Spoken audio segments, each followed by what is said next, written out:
When I was 19, I left my hometown and moved to a new city with a guy I was dating. We didn't live together, though. We each had our own place. My dad, a veteran who came back from Afghanistan with PTSD, had always been strict about safety. He drilled into me the habit of locking my doors at all hours, day or night, to make sure I felt secure living alone in the city. He gave me a shotgun for protection. I kept it close, though I never imagined I'd need it. At first, everything was fine, but then I started noticing things. Small noises in my apartment. Creaks, taps, the kind of sound you'd expect in an old building. I brushed them off as paranoia. Just my nerves getting the better of me, because I was living on my own for the first time. But one night, something changed. I was in bed, my boyfriend staying over. He was a big guy, a football player with black belt, so I felt safe with him there. Still, I woke up with this unshakable feeling that someone was in the apartment. It wasn't a sound or anything I could pinpoint. It was just a heavy, certain sense of another presence. I nudged my boyfriend awake, my heart racing, and asked him to check the place. He got up, unafraid, and searched every corner. Closets, rooms, under the bed. He even double-checked the locks on the doors and windows. Nothing. No one was there. I tried to laugh it off, but the feeling lingered, gnawing at me. Time passed, and things didn't get better. One evening, my boyfriend and I came back to my apartment after being out all day. Like always, I checked the lock before putting my key in. It was secure, just as I'd left it. But the second I stepped inside, that same gut-wrenching feeling hit me again. Someone was there. I could feel their presence like a weight in the air. I froze, my skin prickling, and whispered to my boyfriend to check again. He sighed, but humored me, going through the same routine, closets, rooms, locks. Again, nothing. He tried to reassure me, but I couldn't shake the sensation. It was like the apartment itself was watching me. Eventually, my boyfriend and I broke up, and I started dating someone new.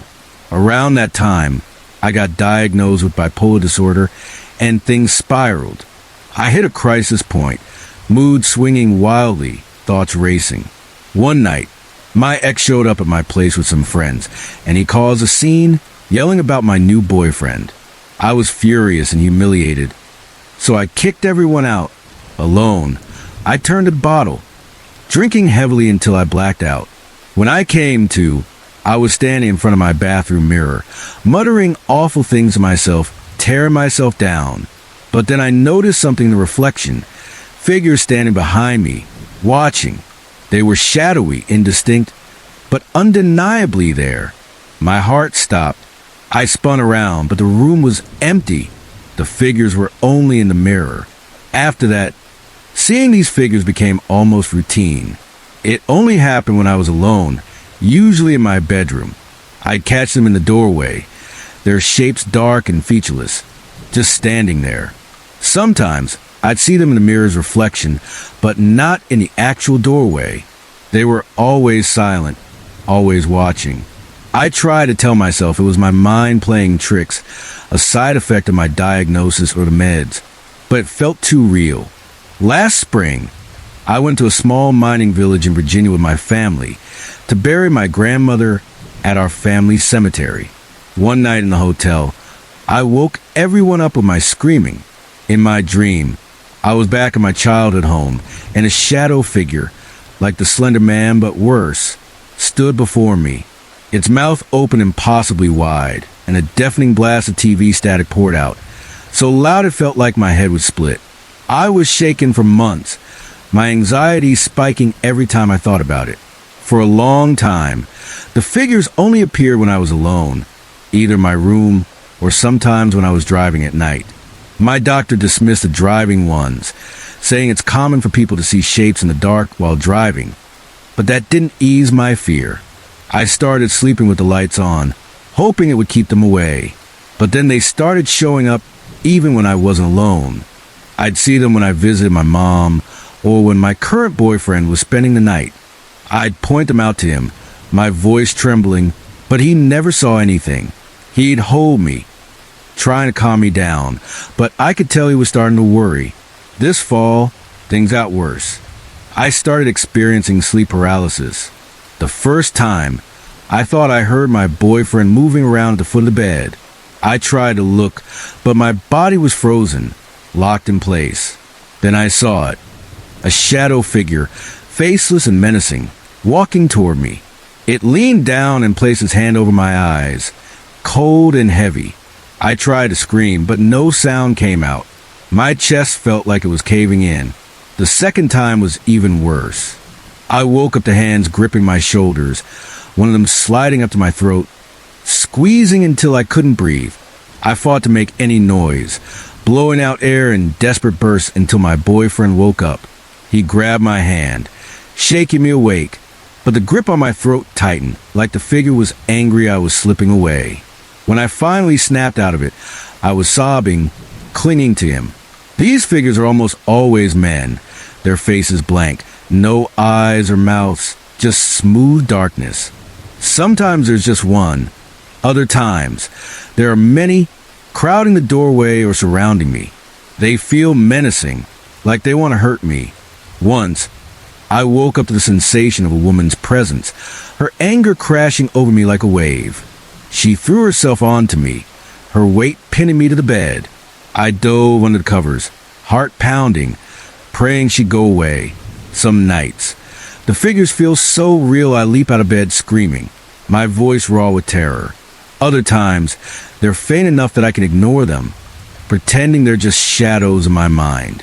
I have nightmares about them chasing me to my apartment, their long, dark forms closing in. Recently, my mom told me something that chilled me to the bone. My dad, who struggled with his own demons since Afghanistan, had a nightmare about shadow people chasing him.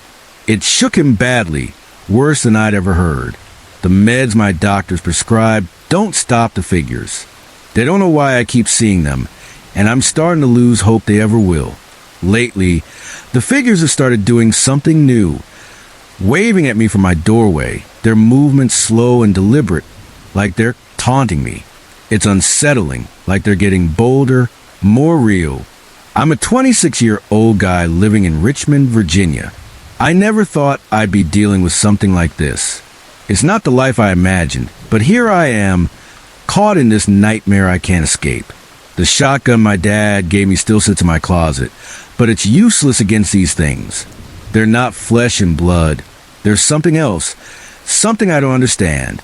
And every night, I wonder they'll come back, waving, watching, waiting. I'm a 26-year-old guy living in Richmond, Virginia, and I never thought I'd end up in a situation as unsettling as this one. It all went down one night when my friends and I decided to hang out at a small brewery in a nice part of town. The place was cozy, with a warm buzz of conversation and clinking glasses. We were sipping beers, laughing, and playing cards against humanity. Just having a good time. Nothing crazy, just a typical night out. I got up to grab another beer from the bar, weaving through the crowd, and one of my friends playfully bumped my shoulder as he passed by. I grinned and gave him a light nudge back, thinking nothing of it. That's when things took a weird turn. Out of nowhere, this guy approached me. He was in his late 30s, tall, average build, but his eyes, they were dead, like there was nothing behind them. I later nicknamed him King Jelly Bean in my head because there was something off about him, like a character from a twisted cartoon. He zeroed in on me and asked, "Why'd he just do that?" His tone was sharp, almost accusatory. I blinked, caught off guard, and said, "Oh, that? He's just my friend, messing around." I forced a smile, hoping to defuse whatever this was. But he didn't let it go. "You can do anything about it?" he pressed, his voice low and serious. I could tell he wasn't joking, but I tried to keep things light. "Don't worry," I said, chuckling. "I'll kill him later." It was a dumb, sarcastic remark, meant to brush him off. To my surprise, he nodded like he approved. "I can respect that," he said, his face still blank. Then he stuck out his hand for a handshake. Something about him screamed trouble, But I did want to make a scene, so I shook his hand. Holy crap! His grip was like a vice, scary strong, and he held on way too long. His cold eyes locked on mine. My stomach twisted, but I managed to wriggle my hand free, forcing another smile. Trying to stay calm, I figured I should at least get his name, just in case things got weirder. So, friend, what's your name? I asked, keeping my tone casual. He mumbled something incoherent, his words slurring into a low, unintelligible mess. I leaned in a bit and tried again. Sorry, what was that? Nothing, just more mumbling. I gave up, nodded politely, and hightailed it back to my table, the hairs on the back of my neck standing up. When I sat down, I glanced over my shoulder and caught him still watching me from across the room, his dead eyes fixed on me like a predator tracking prey. My heart raced, but I tried to shake it off as paranoia. I told my friends about the encounter, hoping they had my back, but they just laughed it off. Dude, he's probably just drunk, one of them said, waving it away. I wanted to believe them, so I let it go, telling myself I was overreacting. After all, it was a crowded brewery in a nice neighborhood. What could happen? A little while later, we took a break from a game, and a couple of us needed to hit the bathroom. My friend and I headed toward the back, passing the bar. Sure enough, there was King Jelly Bean, stepping right into my path like he'd been waiting for me. Shake my hand, he said, his voice flat but insistent. Holding out his hand again, my gut screamed at me to walk away, but I didn't want to escalate things, so like an idiot, I shook his hand. That iron grip clamped down again, squeezing until it hurt. I tried to make small talk to ease the tension, saying something about the beer selection, but he just mumbled nonsense, his eyes boring into me. I could feel my pulse in my throat. All right, man, you're hurting my hand now, I said, trying to sound firm but not aggressive. I gotta pee, so I'm gonna go. I yanked my hand free and started toward the bathroom, but my friend, who just finished up, overheard me and gave me a look. I didn't want to be alone with this guy nearby. So instead of going to the bathroom, I just turned and headed back to our table, my skin crawling. By now, my friends were starting to pick up on how creepy this guy was. They'd seen the second handshake, and the vibe at the table shifted. Everyone was a little on edge, glancing around the room. About 10 minutes passed, and I really had to pee. I'd been holding it since the bar. I told my friends, and one of them, trying to lighten the mood, joked, "Watch out, he might be waiting in the bathroom for you." It was meant to be funny, but it hit me like a lightning bolt. We all looked around the room, and King Jelly Bean was gone.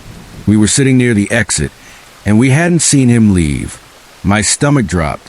Where the hell is he? I muttered, scanning the crowd. The thought of him lurking somewhere, waiting, made my blood run cold. I wasn't about to go to the bathroom alone, so I asked one of my friends to come with me. We headed to the closer bathroom, the one near the back. The door was slightly ajar, and the light was off, leaving just a sliver of darkness visible through the crack.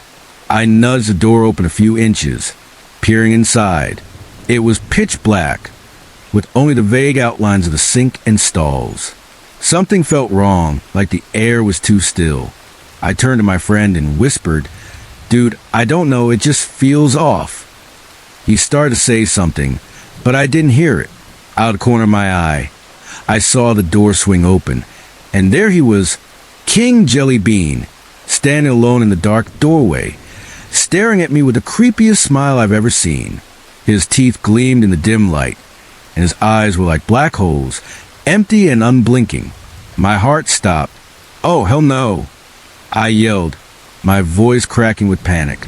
I turned and bolted back to the table, shouting, "Nope, nope, nope!" As I ran, my friend right behind me, my friends at the table saw my face and knew something was seriously wrong. According to them, they'd been watching the whole thing from across the room, and it was clear this guy had been standing in the dark bathroom, alone, for over 10 minutes, just waiting for me to walk in. The thought made my skin crawl. I wish I could say we confronted him or called the cops, but I was too freaked out.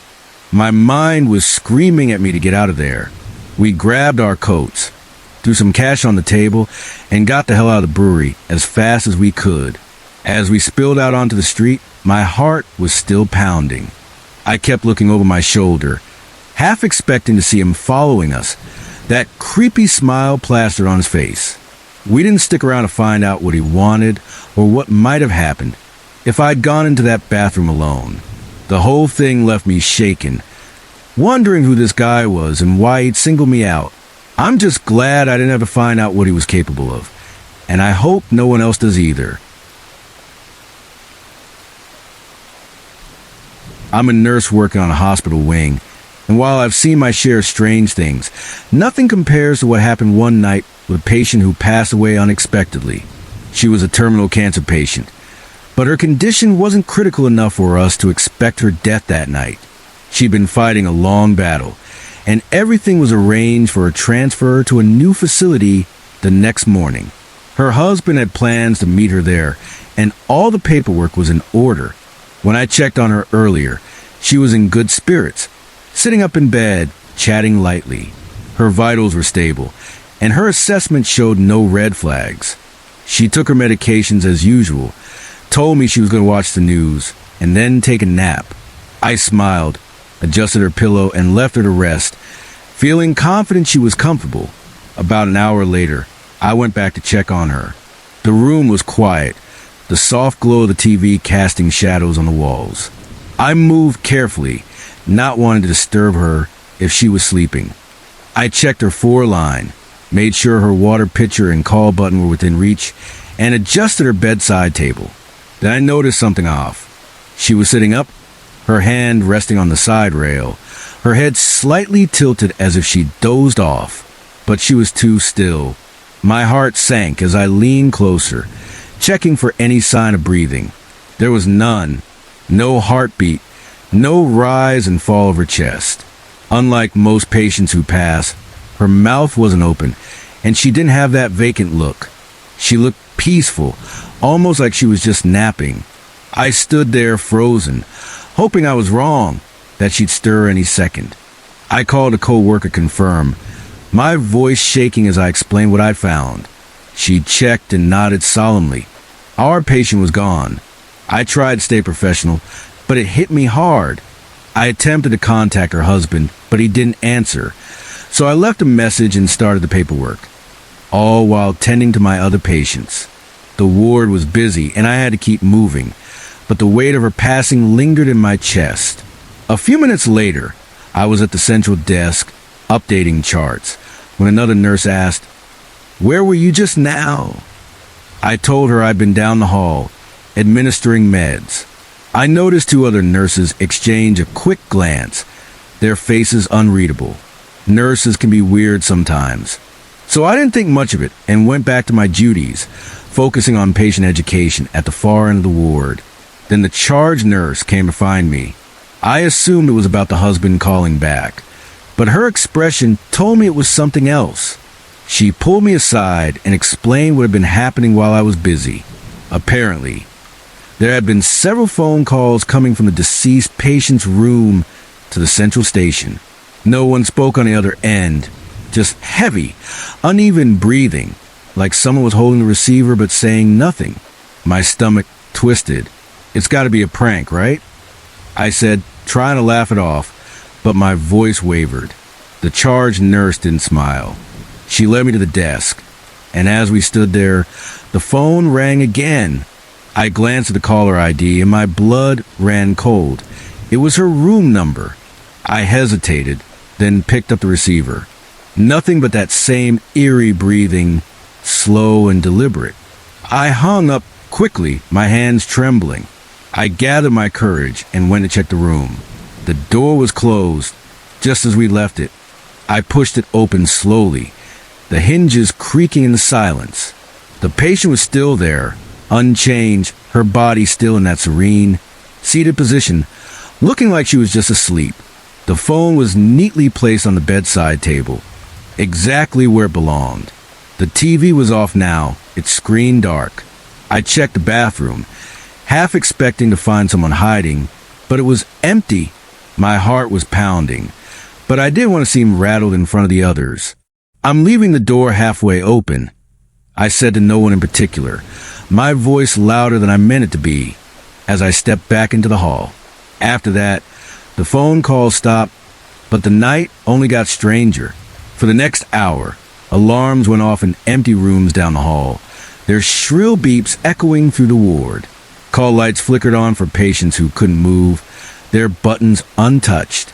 A critical piece of equipment, a monitor we relied on, suddenly died, its screen going black for no reason. One of our dementia patients, a sweet elderly woman, kept complaining about the other patient who was wandering into her room. She described someone who loosely matched our deceased patient. Same build, same quiet demeanor. I tried to reassure her, but her words sent a chill down my spine. I kept telling myself it was just a coincidence, that hospitals are full of glitches and confused patients. But deep down, I wasn't so sure. Finally, the husband arrived. I'd been dreading this moment, knowing I'd have to break the news. He looked tired, his face heavy with grief, like he already knew why I'd called. He spent a few minutes in the room with her, sitting by her side, holding her hand. When he came out, he found me at the desk. His eyes were red, but he managed a small, sad smile. "She told me this morning she never wanted to go to a nursing home," he said softly. Well, I guess she meant it. His words hung in the air, and for a moment, I didn't know what to say. I just nodded, my throat tight. After he left, the ward settled down. The alarm stopped, the call light stayed off, and the dementia patient slept soundly. Everything returned to normal, or as normal as a hospital ever gets. But I couldn't shake the feeling that something had lingered in that room, something that didn't want to let go until her husband came to say goodbye. I've worked plenty of night shifts since then, but that night stays with me, a quiet, unsettling reminder of how thin the line between life and death can feel in a place like this. I'm a young woman, barely strong enough to walk my massive dog, living alone for the first time in a cozy apartment attached to a row of townhouses in a not-so-great part of town. It's a unique setup, like a tiny house sharing a wall with the main building, separated from the other structures by a narrow strip of woods. Despite the rough neighborhood, I love it here. The rent is cheap, I've got my own backyard, working electricity, and a private space that feels like mine. My giant dog, a hulking beast who's all bark and no bite, makes me feel secure, or at least he did until last night, when something happened that scared the absolute hell out of me. I was lying in bed, scrolling through Reddit on my phone, trying to wind down and fall asleep. It was close to midnight, and the apartment was quiet except for the occasional hum of the fridge. Then I heard it, a faint tapping on my bedroom window. My room has 2 ground-level windows facing the backyard, about 10 feet from the tree line, with nothing but open grass between the house and the woods. At first, I thought it was just a branch brushing against the glass, a common enough sound since I'm not used to sleeping on the first floor. But then I remembered there are no trees close enough to touch the house. My stomach tightened, a mix of fear and irritation bubbling up. I was some weird combination of scared and annoyed that this noise was keeping me awake. The tapping continued, uneven and persistent, not like the rhythmic patter of rain or wind. My dog perked up, his ears twitching, but he didn't bark, which calmed me a bit. If it was a person, he'd be losing his mind, right? Still, the sound was getting under my skin. It had been going on for nearly 30 minutes, and I had an early class the next morning. Annoyance started to overtake fear, and I decided I'd had enough. I figured I'd yell at whatever was making the noise. Best case, it was just the wind, and I looked like an idiot shouting into the dark. Worst case, someone was out there, and my bold reaction might catch them off guard and scare them off. I wasn't about to let some creep think I was an easy target. I took a deep breath, steeled myself, and called out, "Knock it off!" into the darkness, my voice sharp but shaky. The tapping didn't stop. A few seconds later, I tried again, louder this time, my frustration boiling over. "Knock it off. I'm trying to sleep." To my shock, The tapping stopped abruptly. But then, a man's voice called back, calm and casual, "Sorry." My blood froze. I hadn't expected an actual person to be out there. My heart started pounding, a cold sweat breaking out on my neck. I scrambled out of bed, clutching my phone, ready to dial 911 if I had to. I crept to the window, my dog now alert but still not barking, and peeked through the blinds, careful not to move him too much. There he was, a guy standing in my backyard, his hands raised like he was surrendering, and the creepiest smile I'd ever seen plastered across his face. It was a friendly smile. It was wide, unnatural, like something out of a horror movie. My breath caught in my throat. I fumbled with my phone, turning on the flashlight and shining it toward my face, so he couldn't see what I looked like. I stood there, frozen, staring at him through the narrow gap in the blinds. A few seconds later, I flicked on the bedroom light, hoping it would spook him. He didn't move an inch, not even his expression. That same eerie smile stayed fixed, his eyes locked on the window like he could see right through me. Finally, after what felt like an eternity, he lowered his hands, turned, and started walking back toward the woods, disappearing into the shadows. I assumed he was heading to one of the apartments across the strip of trees, maybe a neighbor I hadn't met. But who the hell taps on a stranger's window for a half an hour at midnight? My mind raced with possibilities, each one worse than the last. Was he trying to scare me? Break in? Or was it something even more twisted? I stood by the window for a long time, my phone still in my hand, too shaken to move. My dog, sensing my anxiety, pressed against my leg, but even his warmth couldn't calm me down. I didn't sleep at all that night. Every creak in the apartment made me jump, and I kept checking the locks, half expecting to see that creepy smile peering through the glass again. When morning finally came, I dragged myself out of bed, exhausted and on edge. As I pulled back the curtains to let in some light, I noticed something that made my stomach drop. The outside of the window pane had several deep scratches, jagged and deliberate, etched into the frame. I couldn't be sure the guy had made them, but the thought that he might have been out there with a knife or some tool sent a shiver down my spine. I decided right then to report it to property management, and maybe even the police, the next day. I didn't want to think about what he might have wanted if he'd gotten into my bedroom. Part of me hoped he was just a thief, but deep down, I wasn't so sure. I'm nervous about going to bed tonight. I've got class in the morning, and I know I need to rest, but the memory of that smile keeps flashing in my mind. My dog is my saving grace. He's big and scary enough to deter most people, and I'm counting on him to keep me safe. But still, what kind of person does something like that? I haven't seen the guy since, and I'm praying he doesn't come back. If he does, I'm not sure what I'll do. For now, I'm keeping the blinds shut tight and the lights on, hoping that's enough to keep whatever he was away. My house is an old 3-story beast, complete with a basement and an attic that's more trouble than it's worth. My childhood bedroom, unfortunately, was right below the attic door, a creaky wooden hatch that always felt like it was hiding something. That room was a nightmare to sleep in. In the winter, it was so cold I could see my breath, and in the summer, it turned into an oven, easily hitting 100 degrees. None of the other rooms in the house had this problem, and I always chalked it up to bad insulation or faulty heating. But looking back, I'm not so sure it was just a house settling. About 3 years ago, I started hallucinating at night, or at least that's what I thought they were. I'd wake up in a panic, convinced my blanket had turned into a giant snake, slithering off the bed. Other times, I'd see ants crawling all over the walls, only for them to vanish the second I flicked on the light. It was unsettling, but I trained myself not to take anything I saw in the dark seriously. My overactive imagination, I told myself, was just playing tricks. These hallucinations started when we first moved into the house. Back then, I slept in a different room, but sleep was still a struggle. Every night, at the exact same time, when the house was dead quiet and everyone else was asleep, I'd hear something. For distinct knocks on the roof, like someone was tapping with a hammer. Always 4, never more, never less.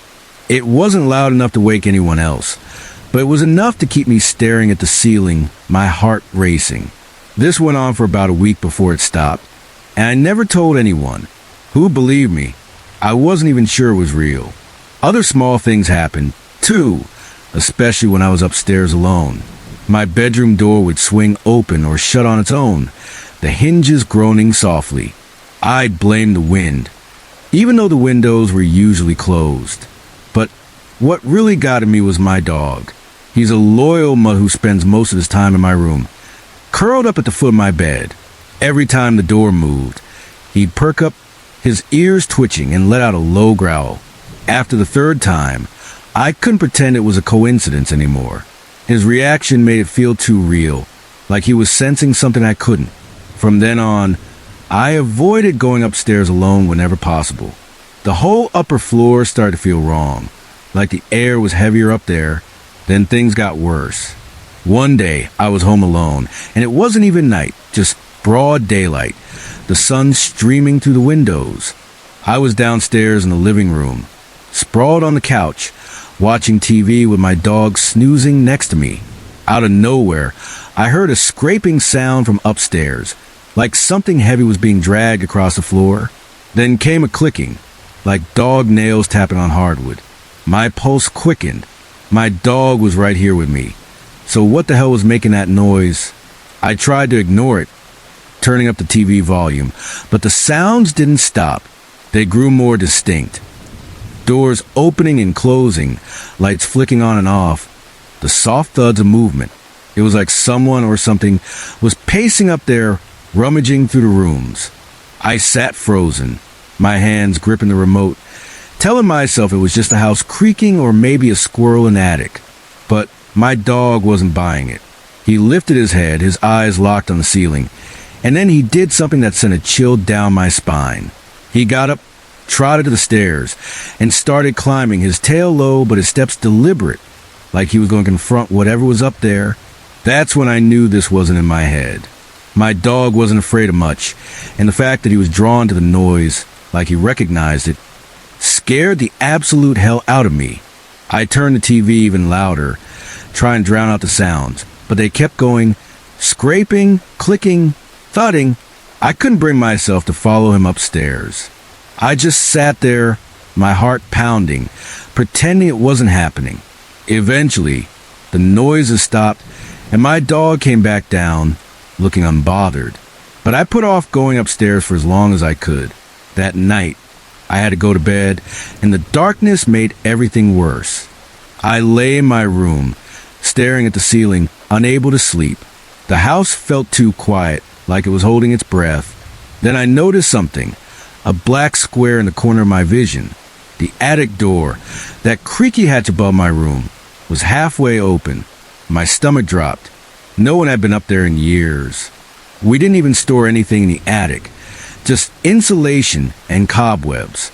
I bolted out of bed, grabbed my phone, and ran downstairs, my bare feet slapping against the cold floor. I ended up sleeping on the couch, the living room light blazing, too freaked out to go back to my room. The next day, I asked my family if anyone had gone into the attic. Of course, no one had. I didn't push it. Part of me didn't want to know. I still don't know what's in this house, but I couldn't stay in that room anymore. I traded bedrooms with my brother, letting him deal with the attic door and the freezing winters. One of the rare times I went back up there was to use his Wi-Fi router, which was in his room. I was sitting on his bed, waiting for him to finish in the bathroom, when I heard it loud, raspy breathing coming from under the bed. I was wide awake, the afternoon sun pouring through the window, so I knew it wasn't a hallucination. My skin crawled, and I got the hell out of there, not even bothering to grab my phone from the bed. That room, that house, it's got something wrong with it, and I don't think I'll ever feel safe upstairs again. I'm a 24-year-old guy living in a large, open apartment complex in a friendly neighborhood where people are always outside, waving to each other, having barbecues, or sharing drinks. It's the kind of place where everyone looks out for one another, and if anything happens, word spreads fast. My apartment is on one of the higher floors, close to the roof, with a door and a short staircase leading up to it right near my place. I'd only been up there once before, just to check out the view, and it seemed harmless enough, a flat, open space where people sometimes hung out. But after what happened 6 months ago, I'll never go up there alone again. It was around 8 p.m., and I was at home, sitting at my computer, checking emails and browsing random sites to unwind after a long day. Suddenly, my internet crapped out, which isn't unusual since I use the building's Wi-Fi, and it tends to glitch at peak hours. Normally, I just wait it out, but I was in the middle of reading 3 important emails, and I hadn't opened any other tabs, so I couldn't afford to lose them.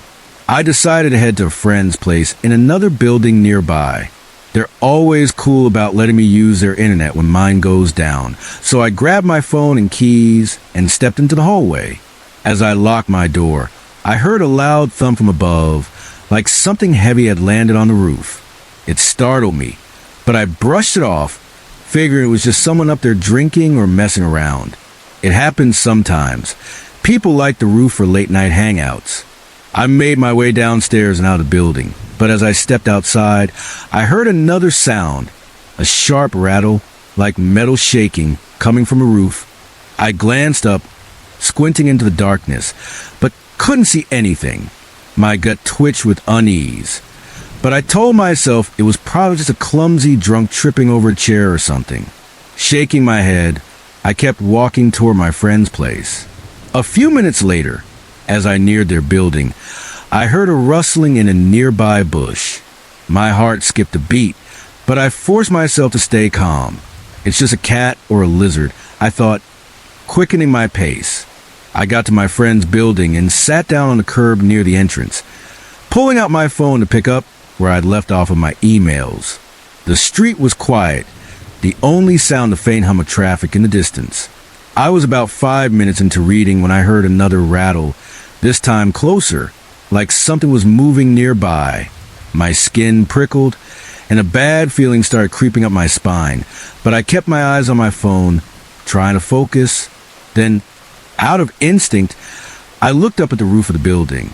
My breath caught in my throat. There was a guy up there, crouching at the edge, peering down at me. I froze, my mind racing to make sense of it.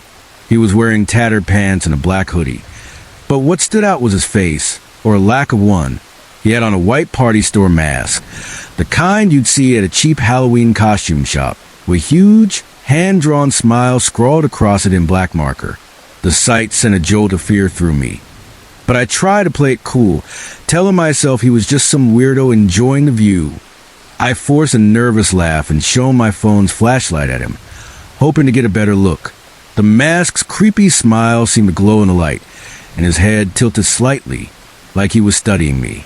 I looked back at my phone, my hand shaking slightly, and tried to focus on the email, but I could feel his eyes on me. A few minutes later, I glanced up again, and my heart nearly stopped. He was leaning farther over the edge now, his masked face sticking out, that damn smile even more unsettling in the dim light. This wasn't just some prankster. This felt like something out of a horror story. I was alone out here, just me and this creep, and I had no idea what he wanted. My instincts screamed at me to move, so I stood up, pocketed my phone, and started walking back to my building. Tried to keep my steps steady despite the panic rising in my chest. I made it back without incident, and by the time I reached my building, I was starting to laugh at myself. Maybe I'd overreacted. Maybe he was just some kid pulling a stupid prank. I was in a good mood, joking to myself about how silly I'd been, when I glanced up at the roof of my own building. My blood turned to ice. There he was again, the same guy, crouched on my roof, staring down at me with that same creepy, drawn-on smile. My good mood evaporated, replaced by a sinking dread. How the hell had he gotten here so fast? I'd walked straight back, and there's no way he could have beat me unless he'd sprinted across the complex and climbed up before I arrived. My mind scrambled for explanations, but none of them made sense. I stood there, frozen, staring up at him. He tilted his head again, like he was curious about my reaction, that mask making him look like some twisted cartoon character. I snapped out of it and hurried inside, my heart pounding as I locked the door behind me. The internet was working again, so I tried to distract myself, but I couldn't shake the image of that guy on the roof. I kept pacing, checking the locks, telling myself he was gone. Later that night, I finally started to relax. I crawled into bed, exhausted, and after a while, I began to drift off, the tension easing from my body. Then I heard it, tapping on my balcony window. My eyes snapped open and I lay there, paralyzed, hoping I'd imagined it.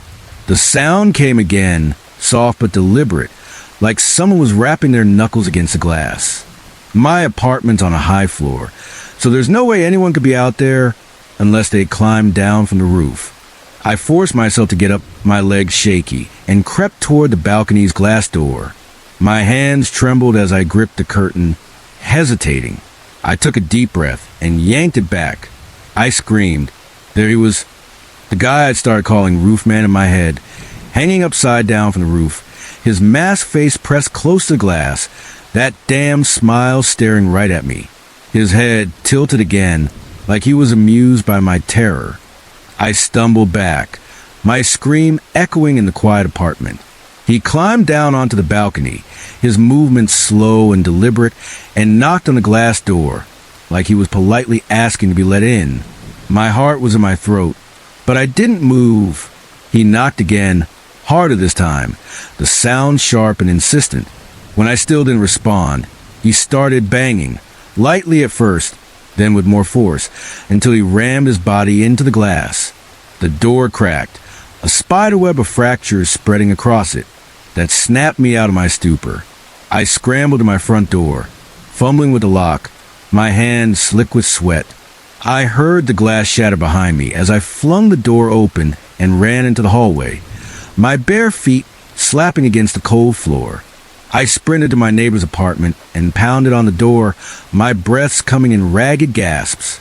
I glanced back down the hall and saw my door swing open. Roofman stepped out, his masked face turning toward me, that creepy smile still in place. My neighbor opened his door just in time, his eyes wide with concern as he saw my panicked state. I pointed down the hall, my voice failing me. He looked and saw Roofman standing there, staring us down. Then, without warning, the guy broke into a sprint, charging straight at us like a madman. My neighbor yanked me inside and slammed the door shut, locking it just as a loud bang shook the frame. Roofman was ramming the door, each impact louder than the last, relentless and terrifying. We stood there, braced for the worst, but after a while, the banging stopped. We heard footsteps retreating, and then silence. We called the cops, and they searched the entire complex. But Roofman was gone. No trace of him. No sign of where he disappeared to. My neighbor, bless him, let me crash at his place for a while, saying he understood and would have my back if anything like that happened again. I can't thank him enough for that. I'm still staying with him, sitting here now, watching TV, trying to feel normal again. It's been 6 months since that night, and I haven't seen Roofman since. Thank God. But the thought of him still out there, maybe watching someone else, maybe waiting for another chance, keeps me up at night. I don't know what scares me more, that horrific night or the fact that he could come back, and I'd never see it coming. I'm a young guy from Lithuania, a small country wedged between Russia and the Baltic Sea, where life feels a bit like a second world hustle to keep up with the rest of the European Union. Growing up, my dad pushed me to be tough, so I've been boxing since I was 6, building a resilience that makes it hard to scare me. But what happened to me and my friends in an abandoned barn in the suburbs of our city is something I still can't explain, and it shook me to my core. After finishing school, my buddy Vesa and I started a small business with help from his dad. We'd work long days, and to unwind, we'd drive around the city, sipping beers, picking up girls, and hanging out at local bars. It was fun for a while, but the routine got old fast. We wanted something new, A quieter spot to chill without the usual crowd. We asked around, and some friends told us about a place in the suburbs where people went to smoke weed. It was secluded, no cops, no nosy neighbors, just a small parking lot, some sparse trees, and an old, creepy barn that had been abandoned for ages. The barn didn't faze us. It sounded perfect for kicking back. We found the coordinates and started going there once or twice a week. The first time we pulled up, around 7 p.m., the place looked as run down as we'd been told. The barn loomed in the distance, its weatherwood sagging, windows long gone, and the surrounding trees casting eerie shadows in the fading light. But it was quiet, exactly what we wanted. We'd park, crack open a few beers, and talk about work, girls, or whatever was on our minds. For about a month, it was our go-to spot, a peaceful escape from the grind. Then things started getting weird. It was a Friday evening, springtime, around 8 p.m., and the sun was setting, plunging the area into a dusky gloom. Vase and I were in the car, sipping beers and chatting casually, when we heard a strange noise from the back seat, a metallic, crisp sound, like a pen spring being twisted. We froze, exchanging confused looks. What the hell was that? Vesa asked, his voice low. I shrugged, trying to play it cool, and we went back to talking.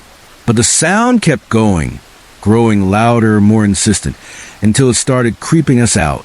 It wasn't just a faint creak. It was sharp, deliberate, like something was moving back there. We got out of the car to check.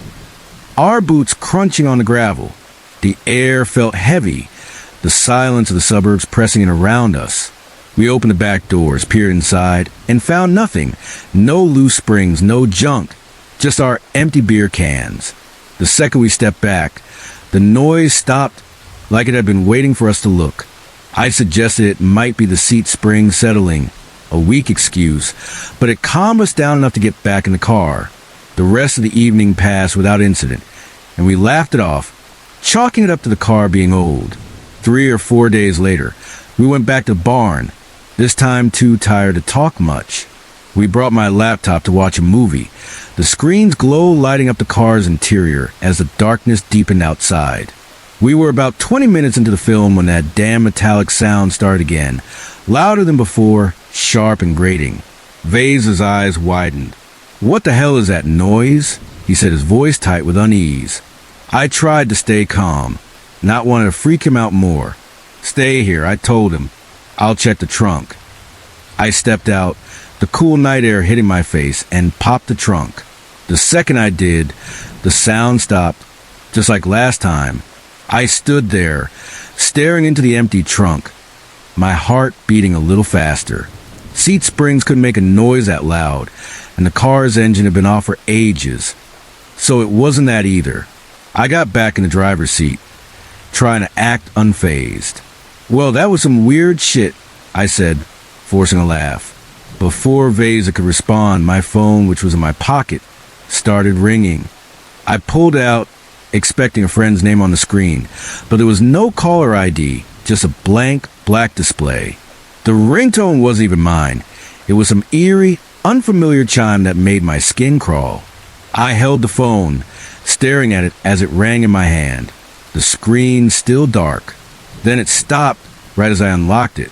Vase and I locked eyes, both of us spooked but trying not to show it. Let's get out of here, I said, my voice quieter than I meant it to be.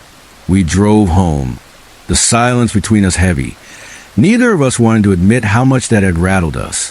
When I got home, I messaged another close friend, David, about what happened. He laughed, calling me out for trying to pull a prank. I knew he wouldn't believe me, so I invited him to come with us next time we went to the barn.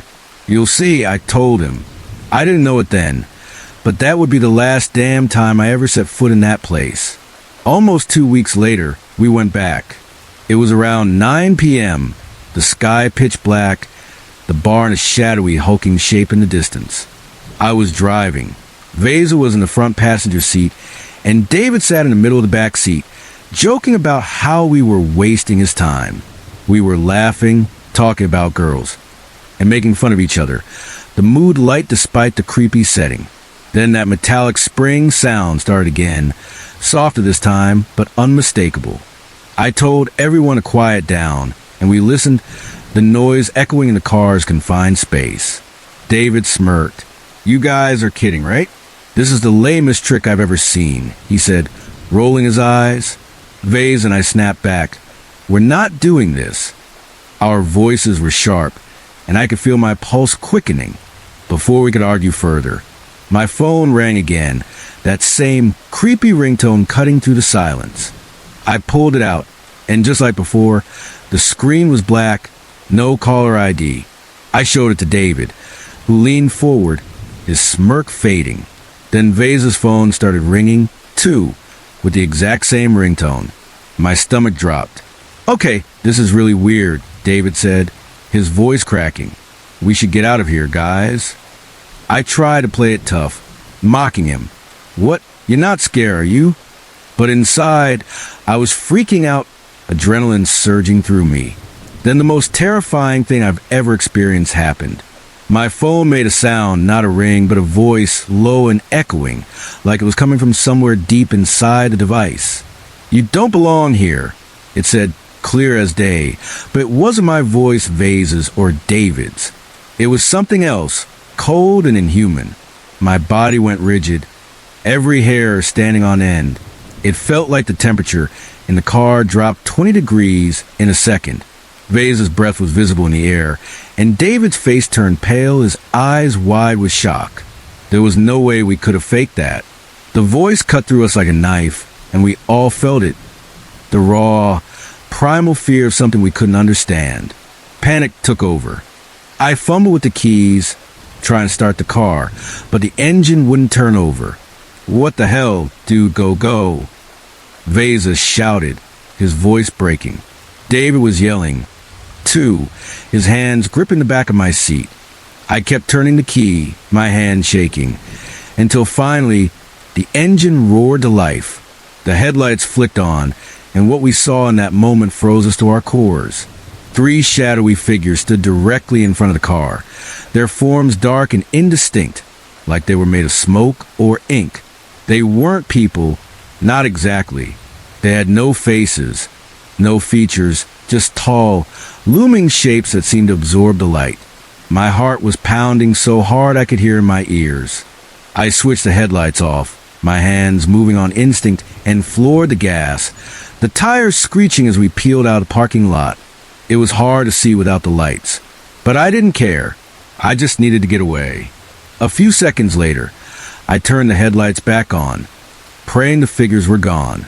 They were. The road ahead was empty, the barn shrinking in the rear view mirror. David was trying to calm Vasa down, who was shaking worse than any of us. I glanced at them in the mirror. "Did you guys see what I saw?" I asked, my voice barely above a whisper. They nodded, their faces ashen. We'd all seen those shadows, no question about it. We sped to the suburbs, breaking every speed limit. But I didn't care. There were hardly any cops out here, and I just needed to feel safe again. We ended up at a shopping center parking lot, brightly lit with a few people milling around. We sat there in silence for almost half an hour, too shaken to speak. When the adrenaline finally wore off, we tried to make sense of what had happened. The phone ringing and the metallic sound could maybe be explained. Radio interference, a glitch, something. But that voice, those shadows, the sudden cold, there was no rational explanation. Our car is almost no engine bay, so we would have seen anyone sneaking up, and there was nothing in front of us but open gravel. We never went back to that place. We warned our friends to stay away, too, telling them something bad was going on out there. Later, I found out the barn belonged to some Christian dean who died in a strange way years ago. Nobody knows exactly how he died, and the barn's been abandoned ever since. I know a lot of people won't believe this story, and hell, I wouldn't either if I hadn't lived it. But those shadows, that voice, they were real and they wanted us gone. If anyone has an explanation for what we saw, I'd love to hear it, because I'm still trying to wrap my head around it. I'm a young woman working in an animal shelter, a job I love despite the long hours and emotional toll. The shelter is a bustling place, filled with the barks and meows of animals waiting for their forever homes. And I spend my days feeding, cleaning, and caring for them. It's rewarding, but it can attract some odd characters. People who linger too long, or ask questions that feel off. I'm used to handling myself, but nothing prepared me for what happened one evening after my shift. It was late, around 7 p.m., and I'd stayed past closing to finish some paperwork and check on a new litter of puppies. The shelter was quiet, the other staff already gone, and the only sounds were the occasional whine from the kennels and the hum of the fluorescent lights overhead. As I locked up the main building, I noticed two guys hanging around the front entrance. One of them, a tall, wiry man with a scruffy beard, had been in earlier that day with his friend, a shorter guy with a buzz cut and a nervous energy. They'd come and asking about adopting a dog, but the tall one had been weirdly flirty, making comments about my smile and leaning too close while I showed him the kennels. I brushed it off, keeping things professional, but his attention had left me uneasy. Now, seeing them again, my stomach tightened. Most visitors don't come back after hours. "Hey, you're still here," the tall one called out as I stepped outside, his voice overly friendly, like we were old friends. His smile was wide, but it didn't reach his eyes, which had a cold, calculating glint. I forced a polite nod, clutching my keys in one hand and my phone in the other, ready to dial for help if I needed to. "Yeah, just finishing up," I said, keeping my tone neutral as I started walking toward my car, parked about 50 yards away in the lot. The shorter guy trailed behind his friend, his hands stuffed in his pockets, glancing around like he was watching for something or someone. The tall one kept pace with me, his steps deliberate, closing the distance between us. "You know, we were thinking about that dog you showed us earlier," he said, his voice smooth but laced with something unsettling. "Maybe you could tell us more about it, over a drink or something." He flashed that same creepy smile and my skin prickled. I quickened my pace, my heart starting to race. "Sorry, I've got plans," I said firmly, hoping to shut him down. But he didn't take the hint. "Come on, don't be like that," he pressed, his tone shifting from fake charm to something harder, more insistent. "We're having a little party tonight. You should come. It'll be fun." I could feel the air growing heavier, the parking lot stretching out endlessly before me. My car was still too far away, and the shelter building was now behind us, its locked doors offering no refuge. I glanced at the shorter guy, hoping he might be less threatening, but he was staring at me now, his nervous energy replaced by a quiet intensity that made my blood run cold. "I'm good, thanks," I said, my voice sharper now, trying to sound confident despite the fear creeping up my spine. I was almost in my car when the tall one stepped in front of me, blocking my path. "You're being rude," he said, his smile gone, his eyes narrowing. "We just want to talk." That's when I saw it, a glint of metal in his hand. He was holding a knife, not brandishing it, but letting it catch the light just enough for me to notice. My heart stopped, my breath catching my throat. The shorter guy moved closer, his hand brushing his jacket pocket, and I realized he might be armed, too. Panic surged through me, but I forced myself to stay calm, my mind racing for a way out. "Look, I don't want any trouble," I said, raising my hand slightly. Tried de-escalate while scanning the lot for anyone who might help. But the place was deserted, the streetlights casting long, lonely shadows across the asphalt. They started herding me toward the street, away from my car, their steps slow and deliberate, like predators cornering their prey. The tall one kept talking, his voice low and menacing now. "Just come with us. It's not a big deal. You'll have a good time." His words were a lie, and I knew it. Every instinct screamed that if I went with him, I wouldn't come back. My legs felt like jelly, but I kept moving, trying to buy time, my eyes darting for an escape. We were nearing the edge of the lot, the street just beyond, when I remembered my car and what was inside it. I parked under a streetlight, and my dog, a massive, fiercely protective beast I'd adopted from the shelter was waiting in the back seat. He wasn't just big. He had a bark that could shake walls and a temperament that made him wary of strangers. I'd left him in the car with the windows cracked, knowing I'd only be inside for a bit. Now he was my only shot. "Okay, fine," I said, faking compliance, my voice trembling but steady enough to sell it. "Let me just grab my purse from my car." The tall one hesitated, his eyes narrowing, but he nodded, gesturing for me to lead the way. The shorter guy followed close behind, his hand still in his pocket. I walked toward my car, my heart pounding so hard I could hear it in my ears. As we got closer, I heard a low growl from inside, and relief washed over me. My dog had seen them. I reached the driver's side door, my hand shaking as I fumbled with the keys, making a show of unlocking it slowly. The growling grew louder, turning into a deep, guttural snarl that made the tall guy pause. "What's that?" he asked, his voice sharp, taking a step back. I didn't answer. Instead, I yanked the door open, and my dog exploded out, a blur of fur and teeth, barking so ferociously it echoed across the lot. The two guys stumbled back, their confidence shattering. The tall one's knife clattered to the ground as he raised his hands, shouting, "Whoa, whoa! Call it off." The shorter guy was already running, his footsteps pounding against the pavement as he bolted toward the street. My dog lunged forward, stopping to shore the tall guy. His hackles raised, his barks relentless.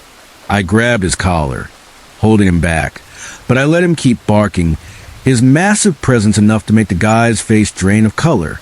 "Get the hell out of here," I yelled, my voice raw with fear and anger. "Don't ever come back."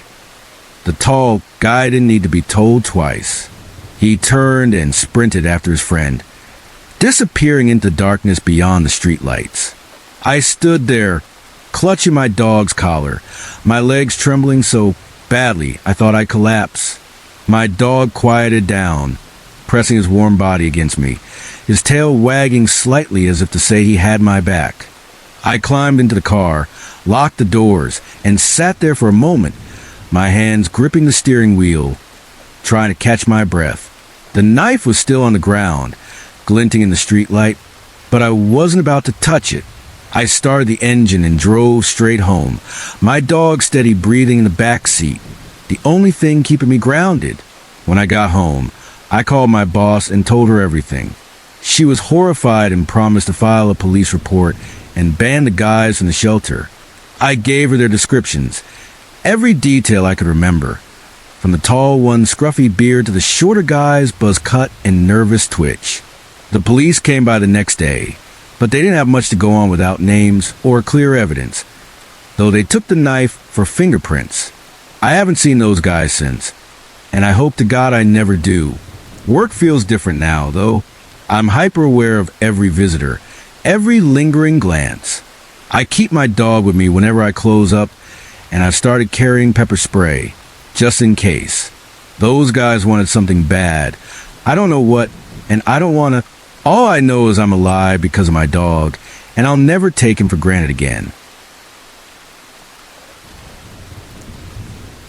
When I was 13, I lived with my family in an old, rambling house in a quiet neighborhood. The kind of place where the streets were lined with towering oaks and everyone knew each other's names. The house was a fixer-upper, full of creaky floorboards and drafty windows, but it had character. High ceilings, a wraparound porch, and a sprawling backyard that felt like a playground. My parents loved it, even if it needed constant repairs. That summer, they decided to go on a weekend getaway, a rare treat for them, and left me home alone for the first time. I was thrilled at the prospect of having the place to myself. No bedtime, no chores, just me, a stack of snacks, and a TV. They trusted me to be responsible, and I was determined to prove them right. My mom gave me a long list of instructions. Lock the doors.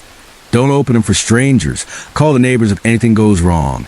And I nodded along, half listening, eager for them to leave. The first night was everything I'd hoped for. I stayed up late, sprawled on a living room couch, watching horror movies and eating way too much popcorn. The house was quiet except for the hum of the fridge and the occasional chirp of crickets outside. I felt like the king of my own castle, invincible in my little bubble of freedom.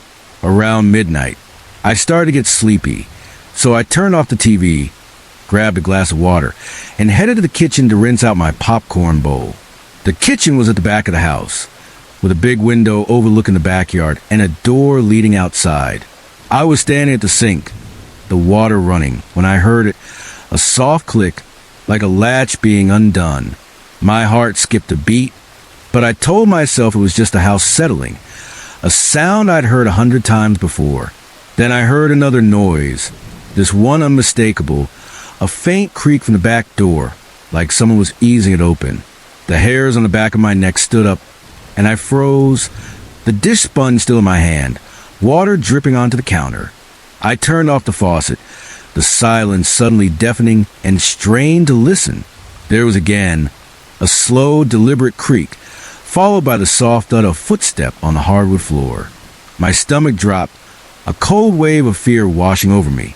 This wasn't the wind or an old pipe. Someone was in the house. I stood there, paralyzed, my eyes darting to the kitchen doorway.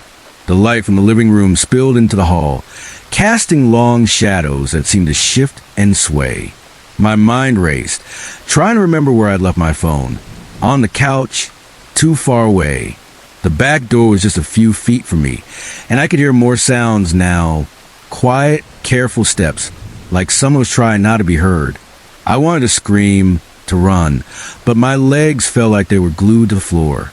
Then I saw it, a shadow moving across the hallway, tall and indistinct, but definitely human. My heart pounded so hard I thought it might burst. I don't know how I found the courage, but I dropped the sponge and tiptoed toward the counter, grabbing a butter knife from the dish rack. It was a pathetic weapon, but it was all I had. I crept toward the doorway, my bare feet silent on the linoleum, every muscle tensed. I peered around the corner, and that's when I saw him. A man standing in the hallway, his back to me. He was tall, dressed in dark clothes, and he was holding a knife, the blade glinting in the dim light. My breath caught in my throat, and I ducked back into the kitchen, my hands shaking so badly I nearly dropped the butter knife. He hadn't seen me, but he was moving toward the living room, his steps slow and deliberate, like he was searching for something or someone.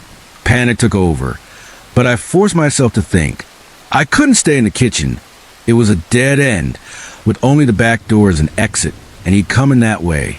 My only chance was to get upstairs to my parents' room, where there was a phone on the nightstand. I waited until I heard his footsteps move farther into the living room, then slipped out of the kitchen, moving as quietly as I could. The hallway felt endless, every creak of the floorboards deafening in my ears.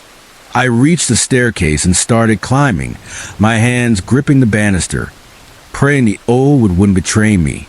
Halfway up, I heard a noise from below, a soft rustle, like he'd turned back toward the hall. My heart lurched, and I bolted the rest of the way, my feet pounding against the steps. I made it to the upstairs landing and darted into my parents' room, but I didn't go for the phone. Instead, I ran to their closet, a small, cramped space packed with clothes and boxes. I squeezed inside, pulling the door shut behind me, and crouched in the dark, my knees pressed against my chest. The smell of mothballs and my mom's perfume filled my nose, but all I could focus on was the sound of my own breathing, loud and ragged in confined space. I clutched the butter knife, its dull blade useless but comforting, and tried to calm my racing heart. I told myself to stay quiet, to wait it out. Maybe he'd take what he wanted and leave. Maybe he didn't know I was here. Minutes dragged by, each one feeling like an eternity. I strained to listen, catching faint sounds from downstairs, drawers opening, objects shifting, the low murmur of a voice, though I couldn't make out words. Was he talking to himself? To someone else? The thought made my skin crawl.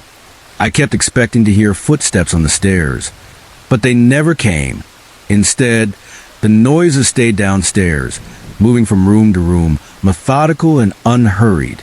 I started to wonder if I'd imagined the whole thing, if my horror movie marathon had made me paranoid. But then I remembered the knife in his hand, the way the blade had caught the light, and I knew this was real. I don't know how long I stayed in that closet. Maybe an hour, maybe more. My legs cramped. My hands ached from gripping the knife, and sweat trickled down my back despite the cool night air. Finally, I heard a new sound. Sirens. Faint at first, then growing louder, closer. Relief flooded through me, but it was tinged with fear. What if he heard them too?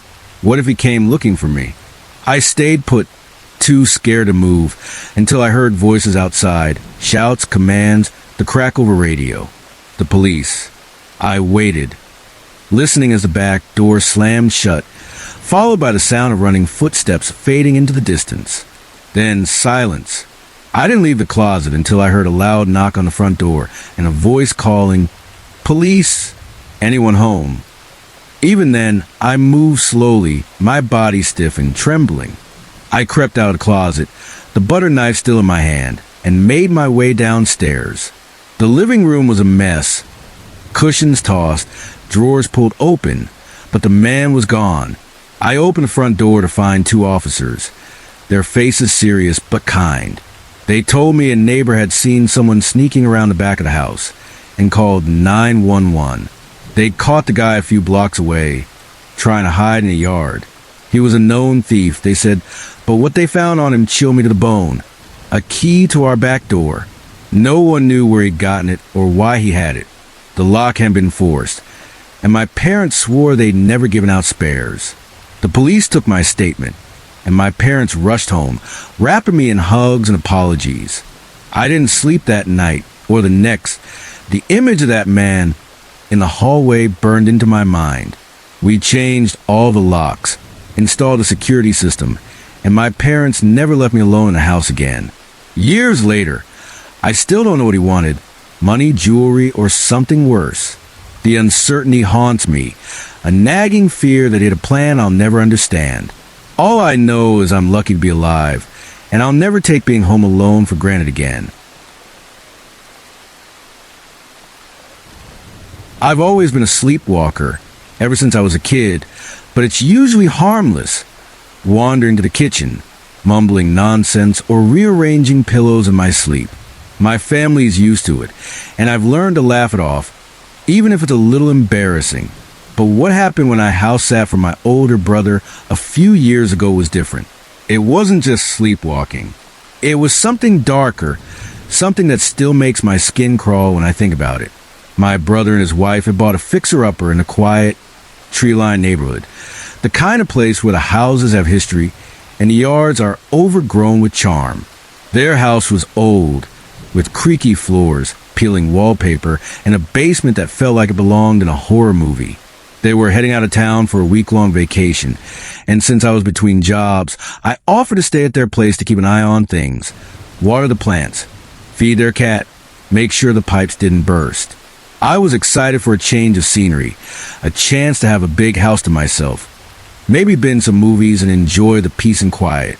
My brother gave me the rundown, where the spare keys were, how to work the finicky thermostat, and a half-joking warning to stay out of the basement unless you have to. I laughed it off, figuring he was just messing with me. The basement was where the water heater and fuse box were, so I'd only need to go down there if something went wrong. The first night was uneventful. I settled into the guest room on the second floor, a cozy space with a lumpy mattress and a window overlooking the backyard. The cat, a fluffy tabby named Muffin, curled up at the foot of the bed, purring softly. I fell asleep easily, the hum of the house's old pipes lulling me into a deep, dreamless slumber. But when I woke up the next morning, I wasn't in bed. I was standing in the basement, barefoot on the cold concrete floor, my hands pressed against a heavy wooden door at the far end of the room. The door was old, its paint chipped and peeling, with no handle, just a smooth, blank surface that seemed to absorb the dim light from the single bulb overhead. My heart was racing, my skin clammy with sweat, and I had no memory of how I'd gotten there. I stumbled back, my breath hitching, and looked around. The basement was a maze of shadows, cluttered with boxes, old furniture, and cobwebs that clung to the exposed beams. The air was damp, heavy with a musty smell of mildew and something sharper, almost metallic. I was in my pajamas, my feet freezing against the rough floor, and the silence was so thick it felt like it was pressing against my ears. I turned and ran up the stairs, my legs shaky, slamming the basement door behind me. Muffin was waiting at the top, her eyes wide and unblinking, like she'd been watching the door the whole time. I tried to laugh it off, telling myself it was just my sleepwalking acting up, maybe triggered by the new environment. But deep down, I knew it wasn't that simple. There was something about that door, something that made my stomach churn. I called my brother that morning, keeping my tone casual, and asked about the basement. "Oh, it's just storage," he said, his voice light. "Old junk, nothing special." "Why?" I didn't tell him I'd woken up down there, too embarrassed to admit how freaked out I was. Instead, I mumbled something about checking the water heater and let it go. But I couldn't shake the feeling that something was off. That night, I locked the basement door before bed, double-checking the latch, and pushed a heavy chair against it for good measure. I told myself it was silly, that I was being paranoid, but I wasn't taking any chances. I went to sleep with the TV on low, hoping the background noise would keep me anchored. It didn't. The next morning, I woke up in the basement again, standing in front of that same damn door.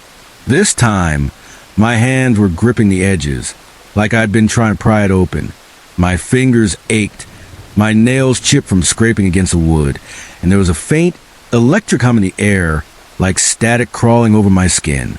I gasped, stumbling back, and nearly tripped over a stack of boxes.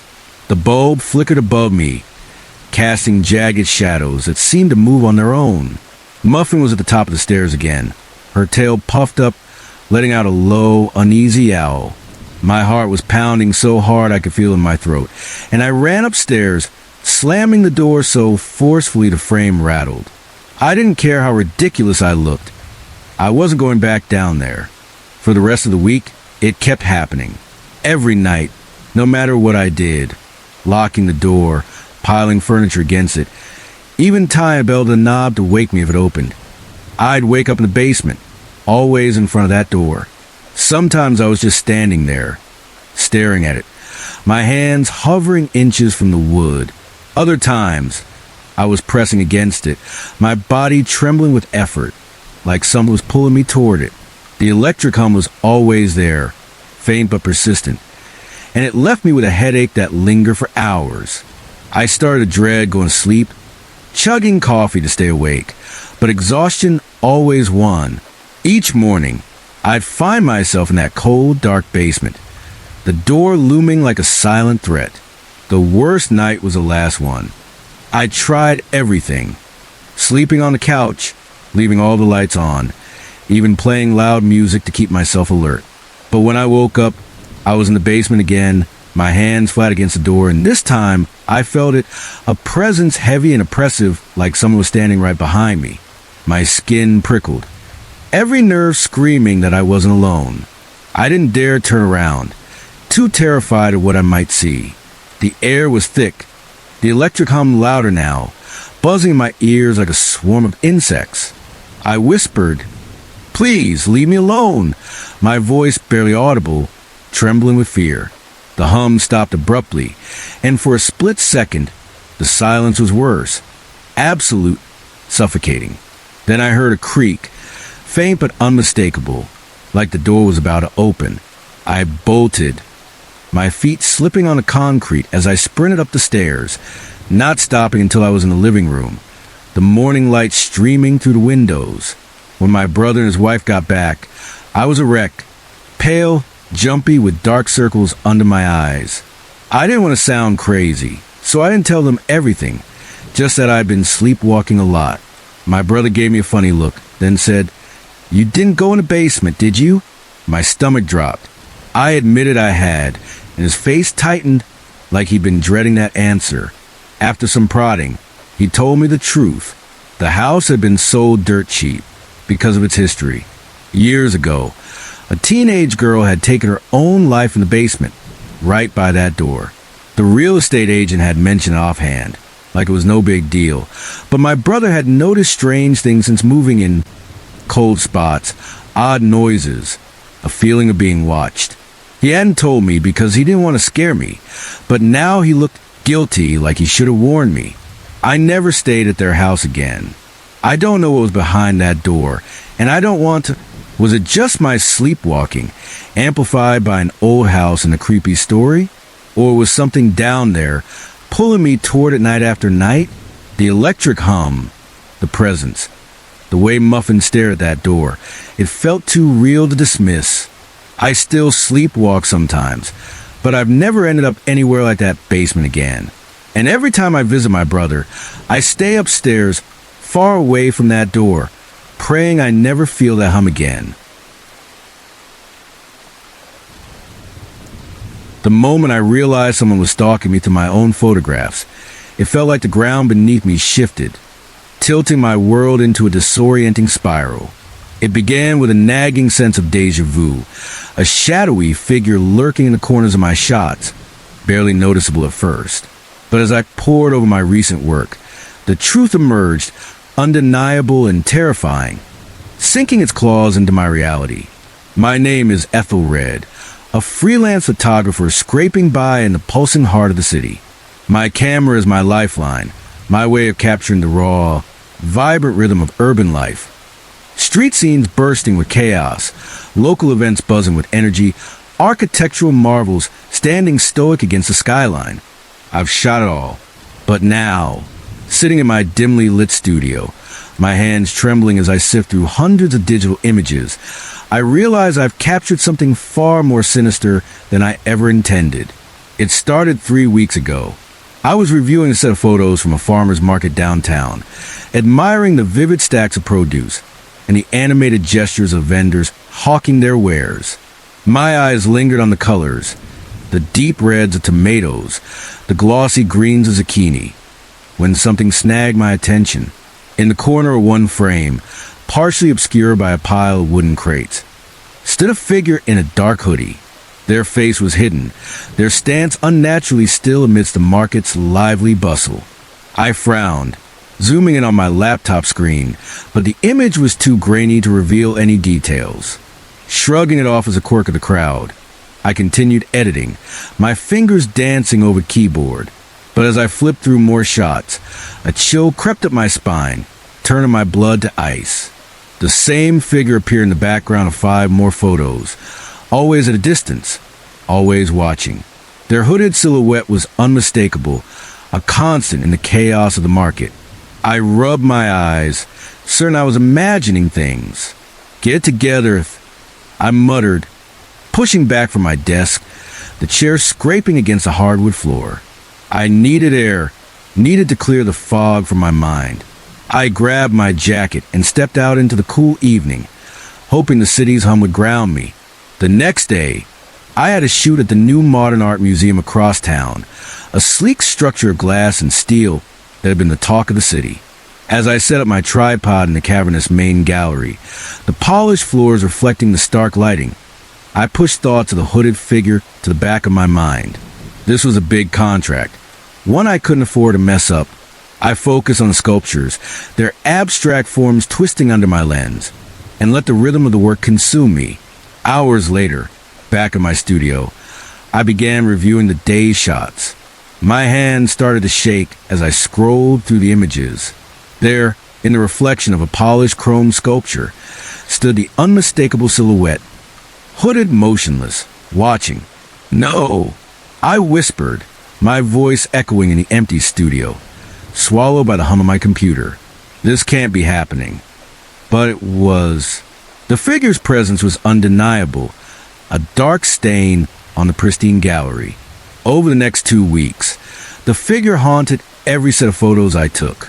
At Riverside Park, they lurked behind a drooping willow tree, half hidden by its swaying branches. At the bustling train station, they stood partially obscure behind a concrete pillar, their hooded face turned toward me. Even at a rooftop bar, where I'd gone to drown my growing paranoia in cheap whiskey, I spotted them in a shot of crowd below, a glimpse of that damned hood standing out against the neon glow. Sleep became a stranger. Food lost its taste. My work suffered, clients firing off emails about missed deadlines and unfocused shots. But how could I explain? Who would believe me that a phantom was photobombing my life, turning my art into a nightmare? Today, I finally mustered the courage to call my oldest friend, Dunstan. We met at a crowded coffee shop. The clatter of cups and hum of conversation offering a small comfort. Dunstan slid into the booth across from me, his brow furrowing as he took in my haggard appearance. Mate, you look like hell," he said, concern lacing his voice. "What's going on?" I took a shaky breath, the steam from my untouched coffee curling between us. "I need you to look at something," I said, my voice barely above a whisper. "Tell me I'm not crazy." I pulled out my laptop, my fingers clumsy as I opened the folder of photos. As I flipped through the images, pointing out the hooded figure in each one, Dunstan's expression shifted from confusion to disbelief to raw fear. "Christ, he breathed, leaning back in the booth, his eyes wide. "How long has this been happening?" 3 weeks, I said, running a hand through my unkempt hair, the strands greasy from days without a shower. At first, I thought it was a coincidence or my mind playing tricks, but it's in every set done, every single one. Dunstan fell silent, absently stirring his untouched coffee, the spoon clinking against the ceramic. "Have you gone to the police?" he asked after a long pause. I let out a bitter laugh, the sound harsh even in my own ears. "And tell them what? That there's a mysterious figure photobombing my work? They'd think I was nuts." "Maybe," Dunstan conceded, his voice soft. "But this isn't normal. Someone's clearly following you." "I know," I said, my voice cracking as the weight of it all pressed down on me. "But why?" "I'm nobody special. Just a guy with a camera." Dunstan reached across the table, squeezing my arm, his grip firm and grounding. "We'll figure this out, mate. I promise." As we left the coffee shop, the weight on my shoulders lifted slightly. Sharing the burden had helped, even if we were no closer to answers. But as we stepped onto the crowded sidewalk, Dunstan suddenly froze, his hand tightening on my sleeve. He said, his voice tight. "Don't turn around, but I think I see him." My heart began to race, a frantic drumbeat in my chest. "Where?" I asked, my mouth dry. "Across the street by the newsstand. Dark hoodie, just standing there." Fighting every instinct screaming at me bold, I slowly turned, scanning the bustling street. And there he was, motionless amidst the flow of pedestrians, the hood obscuring his face, watching. My breath caught in my throat. "Oh, God!" I choked out, my voice trembling. "It's real. It's all real." "Come on," Dunstan said, grabbing my arm and pulling me forward. "We're getting out of here." We hurried down the sidewalk, weaving through the crowd, the city's noise a chaotic blur around us. I resisted the urge to look back, focusing on Dunstan's grip anchoring me. After a few blocks, he pulled me into the entrance of a subway station, the air thick with the scent of metal and sweat. Did we lose him? I gasped, bent over, hands on my knees, my lungs burning. Dunstan peered back up the stairs, his face tense. "I think so. I don't see. Wait." My head snapped up, dread pooling in my gut. "What?" "There's someone coming down the stairs. Hooded. I can't tell if it's the same person, but..." Panic clawed at my throat. "We have to go. Now." We raced through the turnstiles, ignoring the shouts of the station attendant. The platform was mercifully empty as we sprinted toward the approaching train, its headlights cutting through the dim tunnel. As the doors slid open, I glanced back. The hooded figure stood at the top of the escalator, a dark silhouette against the flickering fluorescent lights. We threw ourselves into the car just as the doors began to close, my heart pounding so hard I thought it might burst. As the train pulled away, I caught a final glimpse of that featureless hood watching from the platform, unyielding, unrelenting. I slumped against the scratched plastic seat, my body trembling with adrenaline. What do we do now? I asked, my voice barely audible over the rattle of the train. Dunstan ran a hand over his face, his own exhaustion mirroring mine. We need help, professional help. You mean like a shrink? I scoffed, the word dripping with bitterness. I'm not crazy, Dunn. No, not a shrink, he said, shaking his head, his voice firm. I've got a mate who used to be a detective, private investigator now. If anyone can figure this out, it's him. I nodded, too drained to argue, my eyes drifting to the dark windows of the train, where my reflection stared back, hollow and haunted, as the train rattled to the tunnels. I closed my eyes, trying to still the racing thoughts, but all I could see was that damned hood, always watching, always just out of reach. The next few days passed in a blur of paranoia and sleepless nights. Dunstan's PI friend, a gruff ex-cop named Wolfie, asked endless questions, his voice rough as gravel as he pored over my photos. He set up surveillance around my apartment, a cramped walk-up in a noisy part of town, and followed me on shoots, his presence a small reassurance. But the hooded figure remained elusive, appearing only in my photographs, never where Wolfie's sharp eyes could spot him. It doesn't make any bloody sense, Wolfie growled, pacing my living room, the floor littered with empty coffee cups and takeout containers. None of us had slept much, the strain wearing us down. No one's that good at evading detection. It's like he only exists in your photos. I laughed, the sound hollow, echoing off the bare walls. Maybe I'm going crazy after all. No, Dunstan said firmly, his voice cutting to the haze of my despair. We've all seen the pictures.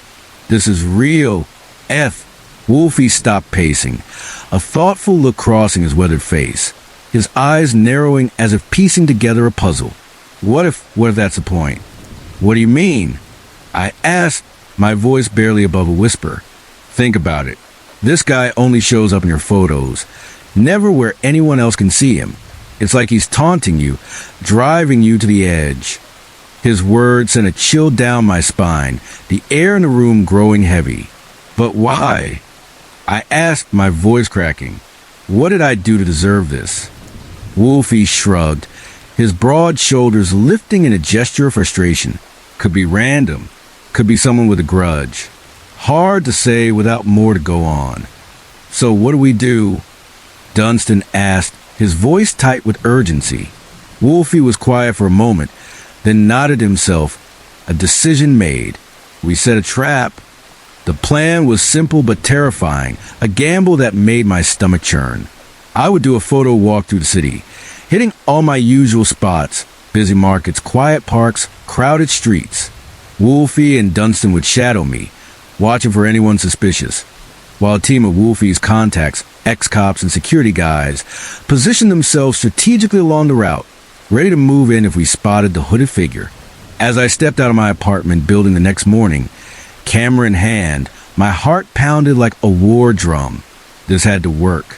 I couldn't live like this anymore, jumping at shadows, seeing that hood in every crowd. I moved through the city on autopilot, snapping photos with shaking hands, adjusting settings, changing lenses. Every motion felt mechanical, my eyes scanning for threats. Every face was potential stalker, every shadow a hiding place. But as the hours ticked by, there was no sign of my tormentor. By late afternoon, I was exhausted, my nerves frayed to the breaking point. We regrouped in a small park, the air thick with the scent of cut grass and distant traffic. Wolfie scowled, conferred with his team via earpiece, his voice low and frustrated. Nothing, he growled, yanking the earpiece out. Not a single sighting. Maybe he knew it was a setup, Dunstan suggested, his voice heavy with disappointment. I slumped onto a bench, cradling my camera, the weight of it suddenly unbearable. Or maybe he was never real to begin with. I said bitterly, maybe I'm just losing my mind. Dunstan sat beside me, his face etched with concern. Mate, don't talk like that. We'll figure this out. But I barely heard him. My gaze had locked onto my camera's display as I flipped through the day's shots, my heart sinking with each image. There, in shot after shot, stood the hooded figure, always watching, always just out of reach. He was here, I whispered, my voice trembling, barely audible over the rustle of leaves. He was here the whole time. Dunstan leaned in, his eyes widening as he saw the photos. "Bloody hell," he muttered, his voice thick with disbelief. "How is this possible?" Wolfie snatched the camera, his face darkening as he scrolled through the images, his jaw tight. "I don't understand," he muttered, his voice low and dangerous. We had eyes everywhere. How did no one see him?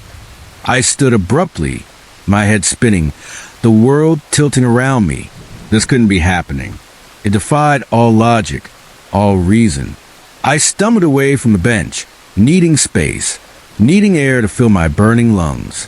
And then I saw him, across the park, standing motionless beneath a gnarled oak tree. The hooded figure, his presence a violation of everything I understood. "There!" I shouted, pointing, my voice raw with desperation. "He's right there." Dunstan and Wolfie whirled around, following my gaze, but their expressions remained confused, their eyes searching the empty park. "F," Dunstan said softly, his voice laced with pity. "There's no one there." "What?" "No, he's right." I trailed off as I turned back to the tree. The figure was gone, the space beneath the oak empty, as if he'd never been there.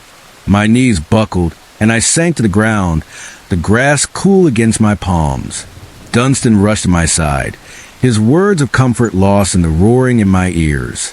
In that moment, a terrible truth crystallized, sharp and cutting. The hooded figure wasn't stalking me through my photographs. He was stalking me through my mind, a phantom I couldn't escape, a shadow that lived in the corners of my sanity. And as I sat there, trembling under the weight of that realization, I had no idea how to fight something that might not even exist outside my own fractured perception. The glowing red digits on the bedside clock read 2:13 a.m. when a sound yanked me from sleep, a muffled cry, low and guttural, like someone struggling against a crushing weight. I froze, every muscle taut, my breath shallow as I strained to listen, my eyes fixed on the shadowed ceiling of my hotel room. Maybe it was a dream, I told myself, a remnant of restless sleep. But then it came again, louder, sharper, and unmistakably real. It was no nightmare. The cry was coming from the room next door. I sat up, my heart hammering in my chest, the thin sheets tangling around my legs. It wasn't just any cry. It carried the raw edge of desperation, like a man pleading for his life or choking on his own fear. My first thought was a nightmare, someone caught in the throes of a bad dream. But this sound had a deliberate rhythm, too controlled, too aware to be the product of sleep. I glanced at the wall separating my room from the source, its beige surface suddenly ominous in the dim light filtering through the curtains. My mind raced, conjuring explanations. "Jesus," I muttered, rubbing a hand down my face, the stubble rough against my palm. I'd been on the road for work all week, hopping from one nondescript hotel to the next, each a blur of beige carpets and generic art. Tonight was supposed to be a simple pit stop, a chance to catch my breath before another grueling meeting. The hotel was nothing special, just another chain property off the highway, clean enough, cheap enough, with a faint hum of traffic lulling me to sleep. But now, with that eerie cry seeping to the wall, the room felt claustrophobic, the air thick with an unspoken threat. I threw off the covers and stood, my bare feet sinking into the carpet. The coolness grounded me for a moment. Maybe I was overthinking it. I could ignore it, crawl back into bed, and let sleep reclaim me. But the sound had burrowed under my skin, sharp and insistent, refusing to be dismissed. I grabbed my phone from the nightstand, its screen casting a harsh blue glow as I flicked on the flashlight. The beam swept across the room, stretching shadows into long, distorted shapes that seemed to writhe in the corners. For a moment, I hesitated, My hand hovering over the wall separated my room from 213. I almost knocked. The impulse to check on whoever was there nearly overwhelming, but I stopped myself. What if someone was really hurt? What if knocking made things worse? Instead, I cracked open the door to the hallway, leaning out and squinting into the dimly lit corridor. It was empty, silent except for the distant hum of an ice machine echoing down the hall. I glanced at the room number on the door next to mine, 213. I was in 215. My pulse quickened as I ducked back inside, grabbing the hotel phone from the nightstand, its plastic cool against my sweaty palm. I dialed the front desk, my fingers trembling slightly. "Front desk, this is Claire. How can I help you?" The voice was polite, professional, but tinged with the weariness of a late-night shift. I cleared my throat, trying to keep my voice steady, though it wavered despite my efforts. "Hi. This might sound weird, but there's a lot of noise coming from the room next to mine. I think someone might need help or something." There was a pause, the faint sound of typing filtering through the receiver. "Which room are you in, sir?" 215. It's coming from 213. Another pause, longer this time, the typing growing more deliberate. "Are you sure it's from 213? Her tone was hesitant, almost cautious. "Yeah, I'm sure." I ran a hand through my hair, pacing the small space between the bed and the desk, the carpet muffling my steps. There's these weird sounds, like someone's in pain or, I don't know. She hesitated again, her voice dropping slightly. "Sir, I'm not sure what to say. That room is supposed to be empty." The words hung in the air, heavy and cold, stopping me mid-step. "Empty," I said, my voice sharper than I intended. "That can't be right. I'm hearing it right now." "I understand," she said, her tone calm, almost rehearsed, like she was reading from a script designed to soothe disgruntled guests. "But the system shows it's vacant. It was marked out of service earlier today for maintenance. No one should be in there." My grip tightened on the phone, frustration mixing with a growing unease.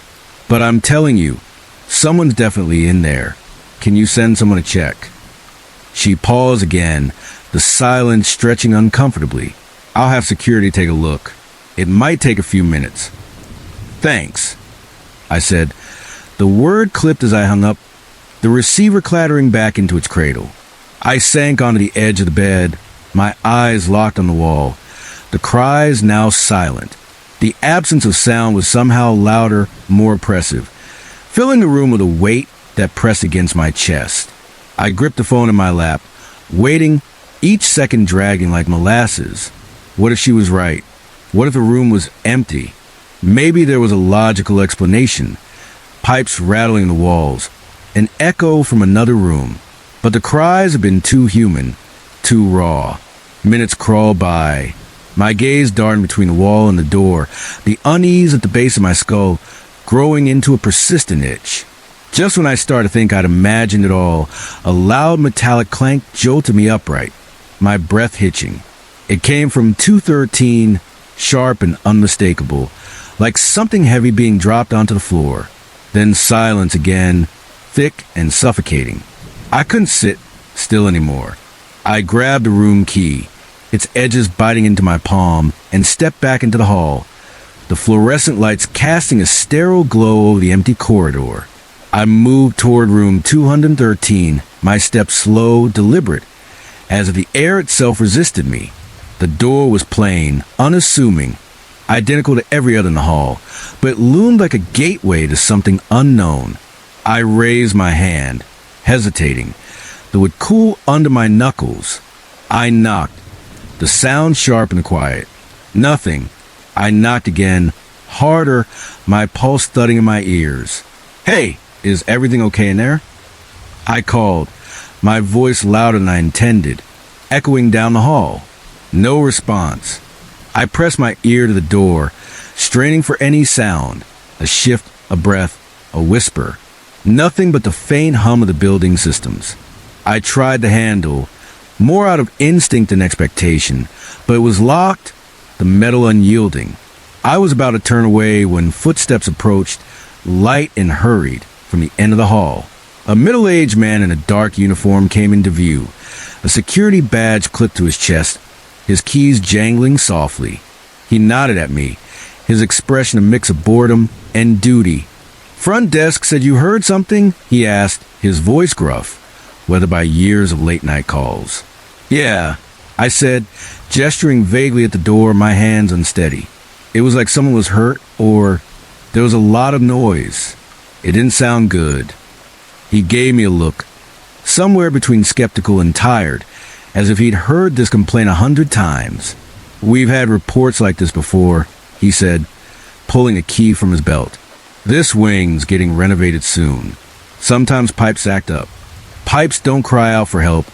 I shot back, my pulse quickening, irritation flaring at his dismissive tone. He sighed, the sound heavy with resignation, and slipped the key into the lock. "Let's have a look." The door swung open with a soft creak, revealing a dark room, only a thin sliver of hallway light slicing through the shadows. He flicked the switch by the door, the overhead lights buzzed to life, bathing the space in a cold, sterile glow. It was empty. The bed was neatly made, the sheets crisp and untouched. The curtains were drawn, blocking out the highway's distant glow. Nothing seemed out of place. No signs of a struggle, no trace of whoever had made those cries. The security guard took a step inside, his eyes sweeping the room with a practiced efficiency. "See? Nothing here," he said, his tone flat, as if the matter was settled. I stood in the doorway, my gaze darting from corner to corner, the air in the room heavy, like it had been sealed off for too long. I moved further inside, my shoes sinking into the thick carpet, the silence pressing against my eardrums. "But I heard it," I insisted, my voice low, almost pleading. "I know what I heard." The guard shrugged, stepping toward the bathroom to check inside. "It's quiet now.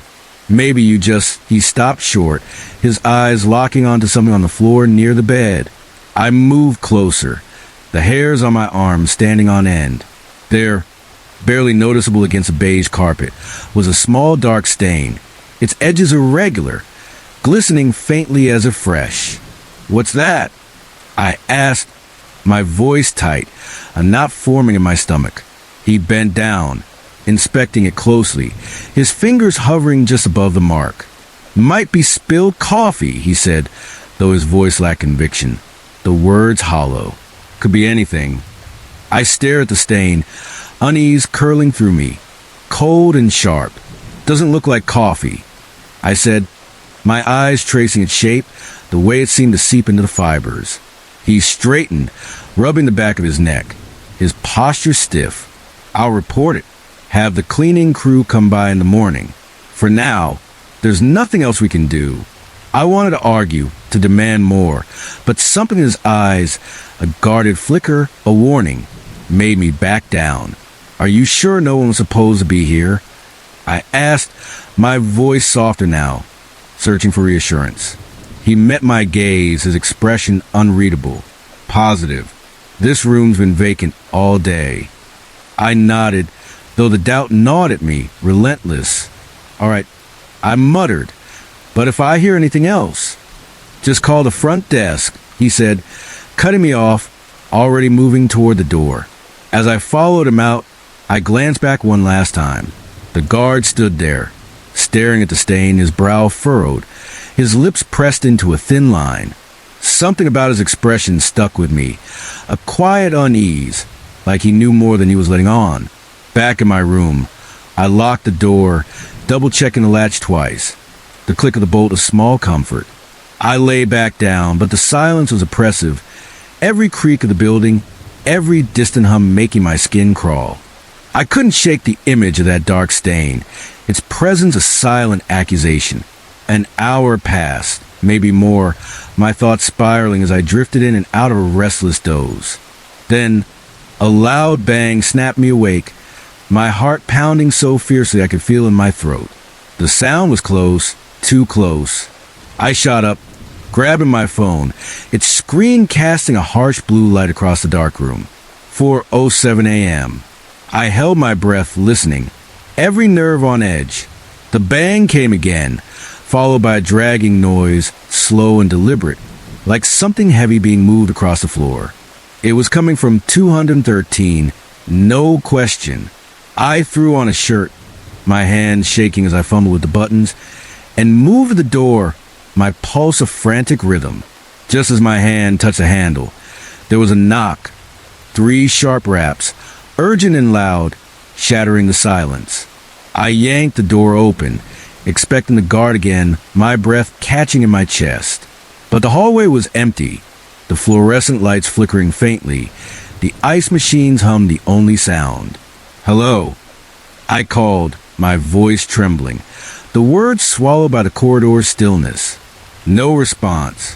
I stepped back, my eyes darting to the door of 213. The lights inside were off, the room shrouded in darkness.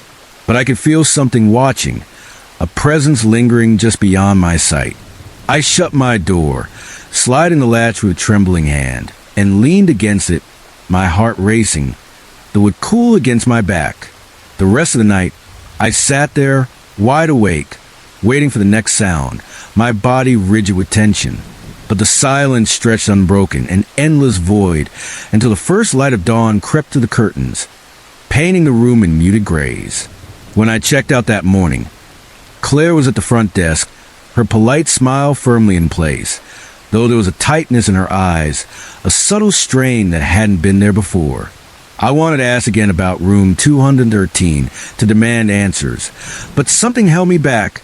Maybe exhaustion, maybe the creeping fear that she wouldn't tell me the truth.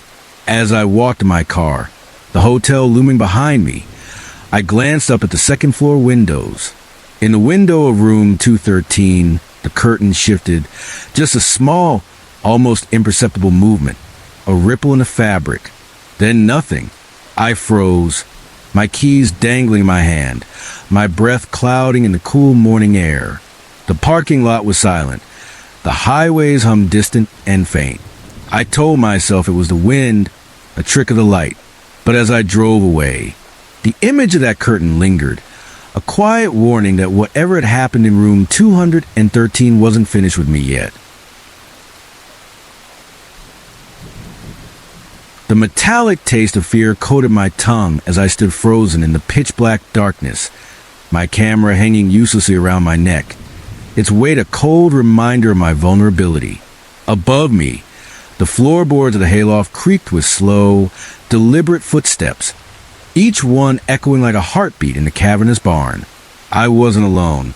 My name is Johanna Weber, a freelance photographer from Berlin, and what had started as an exciting countryside photo shoot had twisted into a nightmare, a sinister trap closing around me in the heart of the Black Forest. It all began 3 days ago when an email landed in my inbox from a man named Heinrich Bauer. He claimed to own a picturesque farm deep in the Black Forest and was seeking a photographer to capture property for a real estate listing. The pay was generous, far more than my usual gigs, and the promise of escaping Berlin's concrete jungle for a few days was too tempting to resist. I jumped at the opportunity, my mind already painting images of rolling fields and rustic charm. The drive was long, the narrow roads winding deeper into forest, far from the quaint villages and tourist trails. The trees grew denser, their gnarled branches knitting together overhead, blocking out the afternoon sun until the world was bathed in a perpetual twilight. My GPS lost signal about 5 kilometers from the destination, but Heinrich's directions were meticulous, guiding me down unmarked paths lined with moss-covered stones. When I finally arrived, the isolation of the property hit me like a physical force. The farmhouse loomed ahead, a 2-story structure of weathered stone and dark wood, its windows like unblinking eyes. Behind it stood a massive red barn, its paint peeling in long strips to reveal the gray, splintered boards beneath. Fields of tall grass stretched in every direction, swaying gently in the breeze, whispering secrets I couldn't yet hear. Heinrich greeted me at the door, a tall man in his 60s with a face carved by years of hard work, his callous hands rough as he shook mine. "Will come in, Fräulein Weber," he said, his voice gruff but not unkind, a faint smile tugging at his lips. "I hope you found the place without too much trouble." I smiled back, shouldering my camera bag, the strap digging into my shoulder. It was quite the adventure, but your directions were perfect. You have a beautiful property. He nodded, a flicker of something, pride perhaps, or sadness, crossing his weathered face. "It's been in my family for generations," he said, his eyes drifting to the fields beyond. "Come, I'll show you to your room. You must be tired after the long drive." The farmhouse's interior was a time capsule, filled with antique furniture that creaked under its own weight and faded photographs lining the walls, their subjects staring out with solemn expressions. My room was on the second floor, small but cozy, with a single window overlooking the barn, its silhouette stark against the fading light. The bed was covered in a quilt that smelled faintly of lavender, and a chipped porcelain wash basin sat on a wooden stand in the corner. "Feel free to start your work whenever you're ready," Heinrich said as he left me to settle in, his heavy boots thudding on the creaky floorboards. He paused at the door, his hand resting on the frame. "Oh, and Fräulein Weber, it's best not to wander too far. The forest can be treacherous for those who don't know it." His words lingered as I unpacked, a faint unease settling in my chest, but I brushed it off. I was here to work, to capture the beauty of this place, not to let my imagination run wild. I spent the rest of the afternoon photographing the farmhouse's exterior, its stone walls glowing in the golden light, and the surrounding landscape, where wildflowers dotted the fields like splashes of paint. As the sun began to set, painting the sky in brilliant oranges and pinks, I decided to get a few shots of the barn before the light vanished completely. The barn's massive doors creaked as I pushed them open, the sound echoing in the still air. The interior was cavernous, a maze of shadows filled with rusted farm equipment and towering stacks of hay bales. Dust motes danced in the fading sunlight that streamed through the high, narrow windows, casting long, golden beams across the dirt floor. It was a photographer's dream, every corner rich with texture and contrast. The rough wood, the glint of old metal, the soft edges of hay. I lost myself in the work, my camera clicking as I moved through the space, capturing every angle, every play of light and shadow. Time slipped away, the world outside fading, until I noticed complete darkness pressing against the windows. I checked my watch, 9:47 p.m., my stomach twisted. Heinrich should have been back hours ago. He'd said he'd return by nightfall. I packed up my gear, the clink of lenses and the rustle of my bag loud in the silence. As I slung the strap over my shoulder, a noise from the hayloft above made me freeze. Footsteps, slow and deliberate, creaked across the wooden floor. My heart leapt into my throat. "Hello?" I called, my voice echoing in the empty space, sharp and unsteady. "Herr Bauer, is that you?" No response, just more creaking, as if someone was pacing above, their steps too heavy, too purposeful to belong to an animal. I told myself it was a raccoon, a barn owl, anything harmless, but the weight of those footsteps pressed against my logic. I moved toward the door, my steps light, my breath shallow, trying to keep the panic at bay. Just as I reached for the handle, a loud thud reverberated from directly above, followed by the sound of something heavy being dragged across the floor. Fear paralyzed me, rooting my feet to the ground, every instinct screaming to run. But curiosity, that damn professional curiosity that had landed me in trouble before, held me in place. I found myself walking toward the ladder leading to the hayloft, my hand slipping into my pocket to grip the small canister of pepper spray I always carried. "Is someone up there?" I called again, forcing my voice to stay steady. "I'm coming up, okay?" The footsteps stopped. The silence that followed was suffocating, broken only by my ragged breathing and the pounding of my heart. Slowly, I climbed the ladder, each creak of the old wood setting my nerves further on edge. The hayloft was pitch black, the air thick with the scent of dust and dried straw. I fumbled for my phone, turning on the flashlight, its beam cutting through the darkness to reveal piles of hay, old crates, and cobwebs clinging to the rafters. My eyes caught on something across the loft, a heavy wooden door I hadn't noticed from below, its surface scarred with deep scratch marks around a rusted padlock. The marks looked fresh, as if someone had clawed at the wood in desperation, trying to get in or out. A chill ran down my spine, the beam trembling in my hand. What the hell was behind that door? And who had been up here just moments ago? I was so focused on the door that I almost missed the creak of the ladder behind me. I whirled around, my light catching a glimpse of a dark figure before it ducked out of sight. "Who's there?" I demanded, my voice shaking, the pepper spray now in my hand, its weight a small comfort. "Show yourself." Silence. Then, from downstairs, the barn door slammed shut with a resounding bang, followed by the sound of footsteps moving quickly across the dirt floor below. Panic seized me. A cold wave that propelled me toward the ladder. I scrambled down, nearly slipping in my haste, my boots hitting the ground with a thud. But as I reached the barn's main floor, I realized my mistake. I'd left my phone in the loft, its light still burning above. The barn was pitch black, the darkness swallowing me whole. I stood frozen, straining my ears, the silence oppressive, broken only by my own ragged breathing. Then, from somewhere in the darkness, came the sharp scratch of a match being struck.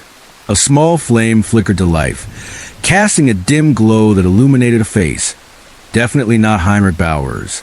The man was younger, his cheeks hollow, his eyes wild and gleaming with a manic intensity. He grinned, revealing stained, broken teeth, the shadows twisting his face into something grotesque. Well, he said, his voice raspy, like sandpaper on wood. "What do we have here?" "A little bird, far from her nest." I backed away, my hands fumbling for the pepper spray, my heart pounding so hard I thought it might burst. "Stay back," I warned, my voice trembling but firm. "I don't want any trouble." He laughed, a harsh, barking sound that echoed in the empty barn, chilling me to the bone. "Trouble? Oh, sweetheart, you're already in it." He took a step forward, the match casting twisted shadows across his face, his eyes glinting with malice. "You really shouldn't go poking around in other people's business, especially not out here, where no one can hear you scream." My back hit something solid, a support beam, its rough wood pressing against my spine. I was cornered, the man advancing slowly, savoring my fear. In desperation, I did the only thing I could think of. I raised my camera, still dangling around my neck, and fired off the flash. The burst of light was blinding in the darkness, a white-hot explosion that seared the air. The man cursed, stumbling backward, the match falling to his hand and winking out as it hit the ground. I didn't hesitate. I ran, my hands outstretched in the darkness, groping for the door. My fingers found a handle, and I yanked it open, bursting into the cool night air, the full moon casting a pale, eerie glow over the landscape. The path to the farmhouse was barely visible, but I sprinted toward it, my lungs burning, expecting at any moment to feel hands grabbing me from behind.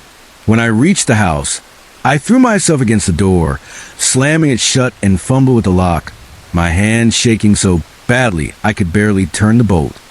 Bauer," I shouted, my voice echoing through the empty house, raw with panic. Bauer, were you?" No answer. I ran from room to room, flicking on lights, the harsh glow revealing nothing but silence. The house was deserted, its stillness mocking me. In the kitchen, I found a note on the table, scrawled in a hurried hand. "Asterisk Fräulein Weber, I've been delayed in town. Make yourself at home. I'll return in the morning. HB asterisk." My hands shook as I read the words, the paper crinkling under my grip. What the hell was going on? Who was that man in the barn? And what was behind that locked door in the hayloft? I grabbed the landline phone, intending to call the police, but the line was dead, the receiver silent in my hand. My cell phone was still in the barn, along with my car keys. I was trapped, alone in a house that suddenly felt like a cage. A floorboard creaked upstairs, sharp and deliberate. I froze, my breath catching, my eyes darting to the staircase. Slowly, I turned, my heart hammering as a figure appeared at the top, barely visible in the shadows. "Who's there?" I called, my voice trembling, the words barely audible. The figure moved, taking one step down the stairs, then another, their silhouette growing clearer in the dim light. It was Heinrich Bauer, but his face was different, colder, crueler, his eyes gleaming with something predatory. "Oh, Fräulein Weber," he said, his voice dripping with false concern, a twisted smile curling his lips. "You should have listened to me. I told you not to wander." I backed away, my mind racing, the kitchen's linoleum cold under my feet. "What do you want from me?" I demanded, my voice shaking but defiant. He smiled, and in that moment, he looked eerily like the man from the barn, their grin sharing the same malevolent edge. "Want my dear? It's not about what I want. It's about what the forest wants. What it needs." He reached the bottom of the stairs, his boots heavy on the floor, each step deliberate. "You see, the Black Forest has an appetite. It's our job to feed it." As he advanced, the horrifying truth crashed over me like a wave. The photo shoot, the isolated location, the generous pay, it had all been bait, a carefully laid trap, and I had walked right into it, hook, line, and sinker. My eyes darted around, searching for a weapon, an escape route, anything to break free. But Heinrich kept coming, his presence suffocating, his eyes gleaming with a hunger that wasn't human. Now, he cooed, his voice soft but laced with menace. "Don't make this harder than it needs to be. The others always struggle at first, but in the end, they all feed the forest, just like you will." Survival instincts surged through me, raw and fierce. I grabbed a heavy candlestick from a nearby table, its brass cold and solid in my hand, and swung it with all my strength. It connected with Heinrich's temple with a sickening crack, the sound reverberating through the room. He crumpled to the floor, his body limp, blood trickling from a wound. I didn't wait to see if he'd get up. I ran, yanking open the front door and plunging into the night, the full moon's light casting long, distorted shadows across the fields. I sprinted toward the road, my lungs burning, the grass whipping at my legs. Behind me, I heard shouting, flashlight beams cutting through the darkness, searching for me.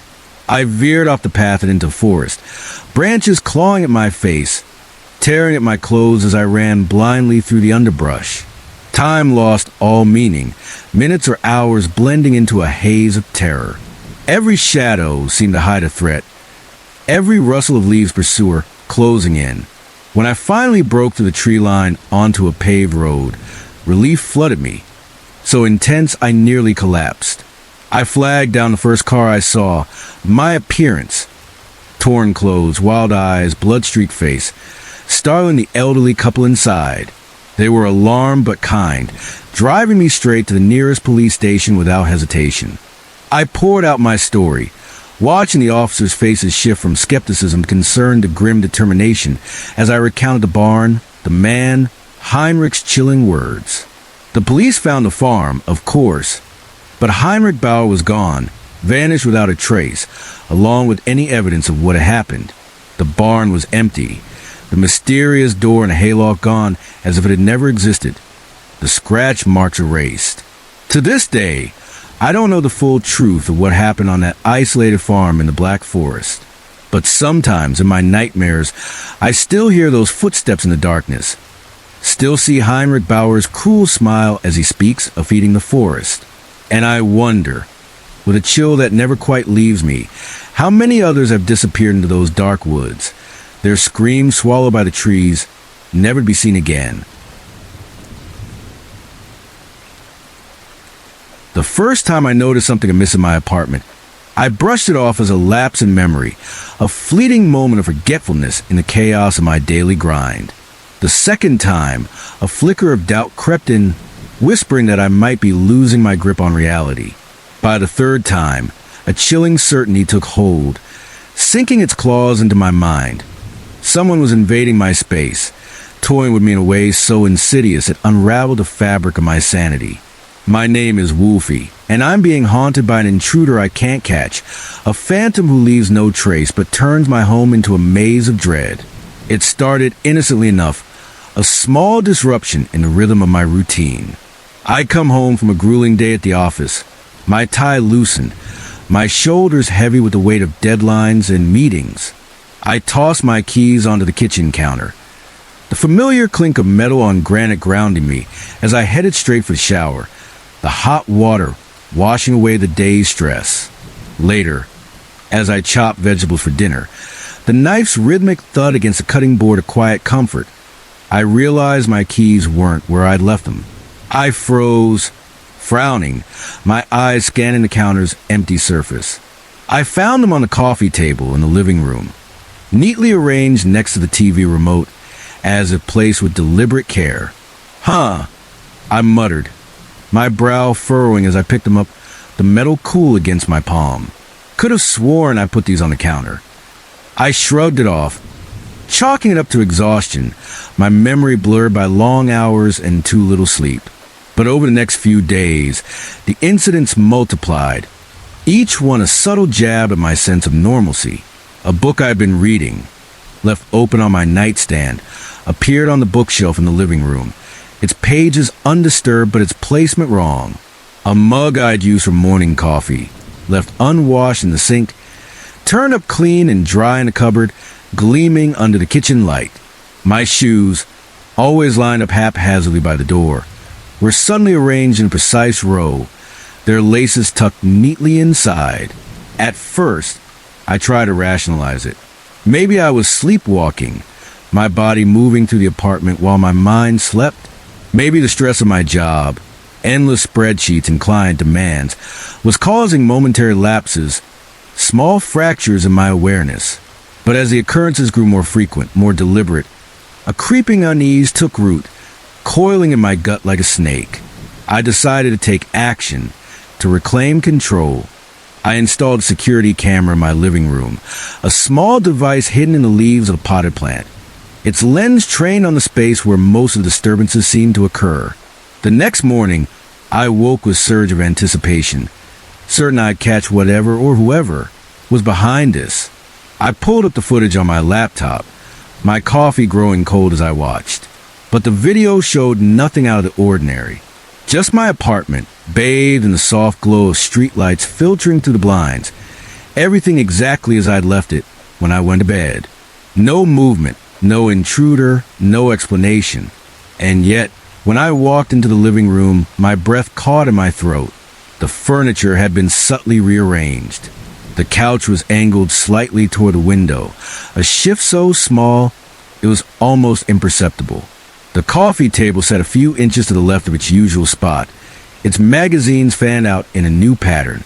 My hand shook as I rewound the footage, watching it again and again, my eyes burning with frustration. Nothing. No sign of anyone. No evidence of movement. It was as if reality itself had shifted between the camera's unblinking eye and my own perception. The fear took hold then, sharp and unrelenting. I called my best friend, Elfwin, my voice tight with barely controlled panic as I gripped the phone. Win, I need you to come over. Now, please. She must have heard the raw edge of my tone, the desperation that trembled beneath my words, because she didn't ask questions. I'll be there in 15 minutes, she said, her voice steady, a lifeline in the storm. True to her word, Elfwin arrived quickly, her knock sharp against the door.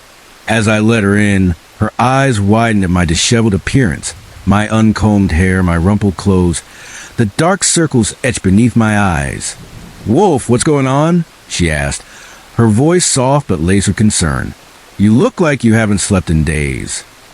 I ran a hand through my hair, pacing the living room, the hardwood floor cool under my bare feet. I think I'm going crazy, Win, I said, my voice cracking, or someone's gaslighting me. I don't know which is worse. Elfwin gently guided me to the couch, her hand warm on my arm. her brow furrowed with worry. "Slow down," she said, her tone calm but firm. "Start from the beginning." So I told her everything. The moved keys, the rearranged books, the inexplicably clean mug, the shoes aligned with eerie precision. I described security footage, how it showed nothing while my apartment transformed around me. As I spoke, I watched the skepticism in her eyes give way to genuine worry, her fingers tightening around the edge of the couch. "Have you called the police?" she asked when I finished, her voice low, as if afraid to break the fragile silence. I laughed, the sound bitter, echoing off the bare walls. "And tell them what? That my keys keep moving around? That my couch is half an inch out of place? They'd think I was nuts." Elfwin was quiet for a moment, chewing her lower lip, her eyes distant as she processed my words. "Okay," she said finally, her voice resolute. "Here's what we're going to do. I'm staying over tonight. We'll set up more cameras. Cover every inch of this place. If someone's breaking in, we'll catch them." I nodded, a wave of relief washing over me, grounding me in her presence. Having Elfwin here, having a plan, pushed back the encroaching paranoia. If only for a moment. We spent the afternoon rigging the apartment with cameras. One in the kitchen, one in the bedroom, another in the hallway, checking locks, securing windows. We even placed strips of tape along the edges of doors and windows, a crude but effective way to detect any entry. By nightfall, my apartment was a fortress of surveillance. Every corner watched, every access point monitored. As we settled in for the night, Elfwin on the couch, me in my bedroom, I felt a glimmer of hope, a fragile belief that we'd get to the bottom of this. Whatever was happening, we'd find the truth. I woke to Elfwin's scream, a piercing sound that cut through the haze of sleep and sent me bolting out of bed, my heart pounding like a drum. I raced to the living room, the floor cold against my feet, my breath ragged. Elfwin stood in the center of the room, pale and trembling, her eyes wide with terror. "Win, what's wrong? What happened?" I demanded, my voice sharp with fear. She turned to me, her face drained of color, her hand shaking as she pointed. "Wolf, I woke up on the floor. The couch. Her voice broke. I followed her gaze, my blood running cold. The couch was gone. In its place stood my kitchen table, its chairs neatly tucked around it, as if it had always belonged there. The living room rug was pristine, no indentations to suggest the couch had ever been moved. "No," I whispered, stumbling backward, my shoulder brushing against the wall. No, this isn't possible." The room spun, reality tilting beneath me, a nightmare made tangible. Elfwin grabbed my arm, her nails digging into my skin, her voice urgent. "We have to get out of here. Now!" We fled the apartment, not stopping for shoes or phones, our bare feet slapping against the hallway's tile floor. As we burst onto the street, the cool morning air hit my face, sharp and grounding, the city waking around us with a hum of early traffic. I bent over, hands on my knees, gasping for breath, my mind racing. "The cameras," I said, my voice hoarse. "We need to check the footage." Elfwin nodded, still visibly shaken. Okay, let's go to my place. We can access the cloud storage from there." The walk to Elfwin's apartment was tense, both of us jumping at every shadow, every unexpected sound. A car horn, a pigeon flapping its wings.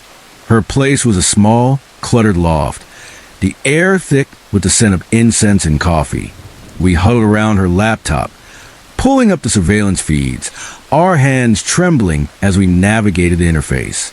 Hours of footage unfolded before us, each frame a mockery of our fear. Empty rooms, unchanging, silent. The kitchen, the bedroom, the living room, all still as if frozen in time. No intruders, no movement, just the quiet hum of an empty apartment. I watched, my heart sinking, as Elfwin rewound and replayed the video for the dozenth time, her fingers gripping the edge of the table. "I don't understand," she murmured, her voice barely audible.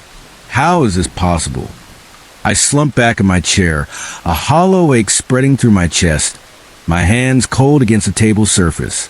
"It's not," I said, meeting her gaze, seeing my own fear reflected in her eyes. "Unless," I hesitated, the words heavy on my tongue. "Unless we're dealing with something beyond our understanding. Something that can manipulate reality itself." Elfwin shook her head, her movements sharp, almost frantic. "No, Wolf, that's crazy talk. There has to be a logical explanation." But I could see the doubt in her eyes, the creeping realization that what we were experiencing defied logic, defied reason.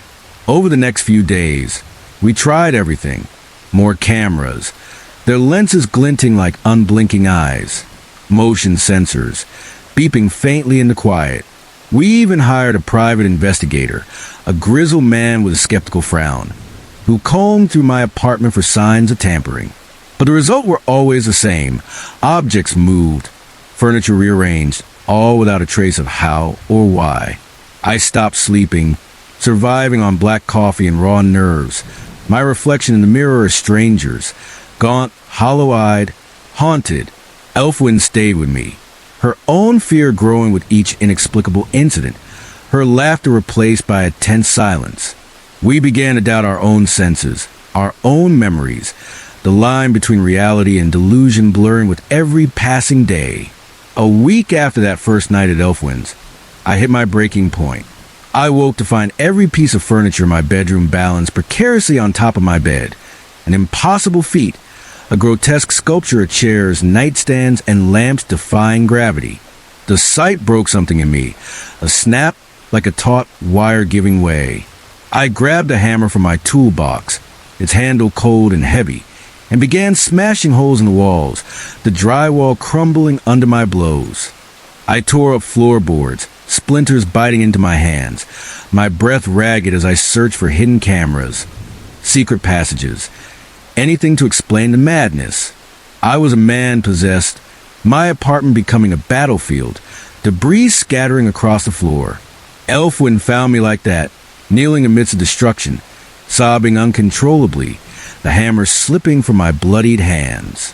"Wolf," she said softly, kneeling beside me, her voice a lifeline in the chaos. "This is to stop. We need help." I looked up at her, my vision blurred with tears, my throat raw. Who can help us? When? Who would even believe us? My voice was a broken thing, barely audible over the pounding in my ears. She took a deep breath, squeezing my hand, her grip firm despite her own trembling. "I've been doing some research," she said, her words careful, measured. "There's a specialist, someone who deals with unexplainable phenomena. I think we should talk to her." Under normal circumstances, I would have scoffed, dismissing the idea as nonsense. But nothing about this was normal. I nodded, too exhausted to argue, my body heavy with defeat. The specialist, a stern-faced woman named Edith, met us in a small office lined with books and strange artifacts, her presence commanding despite her unassuming appearance. She listened to our story without interruption, her fingers steepled under her chin, her eyes sharp and assessing. When we finished, she sat back, her expression grave, the weight of her words settling over us like a shroud. "What you're experiencing," she said carefully, her voice steady, "is not unprecedented. There are entities, for lack of a better term, that feed on fear and confusion. They manipulate our reality, our perceptions, to create chaos and terror." I leaned forward, a mix of fear and desperate hope surging through me, my hands clenching the arms of the chair. "How do we stop it?" I asked, my voice raw, pleading. Edith's expression didn't soften, her gaze unwavering. "It won't be easy," she said. "These entities are powerful, and they don't give up their victims willingly. But there are ways to fight back, to reclaim your space and your sanity." She outlined a plan, a strange blend of ancient rituals and modern technology designed to cleanse my apartment and repel the entity. It sounded far-fetched, even ridiculous. Chants in forgotten languages, symbols drawn in salt and chalk, devices to disrupt unseen energies. But I was out of options, my life a crumbling ruin. That night, Elfwin and I returned to my apartment, armed with Ida's instructions and a desperate determination, our footsteps echoing in the silent hallway. As we began the ritual, chanting words in a language I didn't understand, the air grew heavy, charged with malevolent attention that pressed against us. Objects began to move on their own, flying across the room with impossible speed. Books, mugs, a lamp crashing against the walls. The walls themselves seemed to ripple and warp, reality bending around us, a living nightmare. I gripped Elfwin's hand, her fingers cold and trembling, and forced myself to continue the chant, my voice shaking as terror threatened to swallow me whole. And then, suddenly it was over. The apartment fell silent, the oppressive atmosphere dissipating like mist in sunlight. The air felt lighter, the shadows less menacing. We stood there, shaken but alive, in a room that finally felt like my own again, the chaos stilled. In the days that followed, there were no more unexplained movements, no more reality-defying rearrangements. The apartment was mine once more, its corners familiar, its silence comforting. But the experience left its mark, a scar on both Elfwin and me. We had glimpsed something beyond our understanding, faced a terror that defied explanation and survived. As I sit here now, writing this down, my pen scratching against the paper, I still struggle to make sense of what happened. Was it truly some otherworldly entity, a malevolent force feeding on my fear? Or was it an elaborate hoax, a shared delusion born of stress and paranoia? I may never know for certain, the truth slipping through my fingers like smoke. But one thing I do know, I'll never again take for granted the simple comfort of knowing that when I put something down, it will stay where I left it.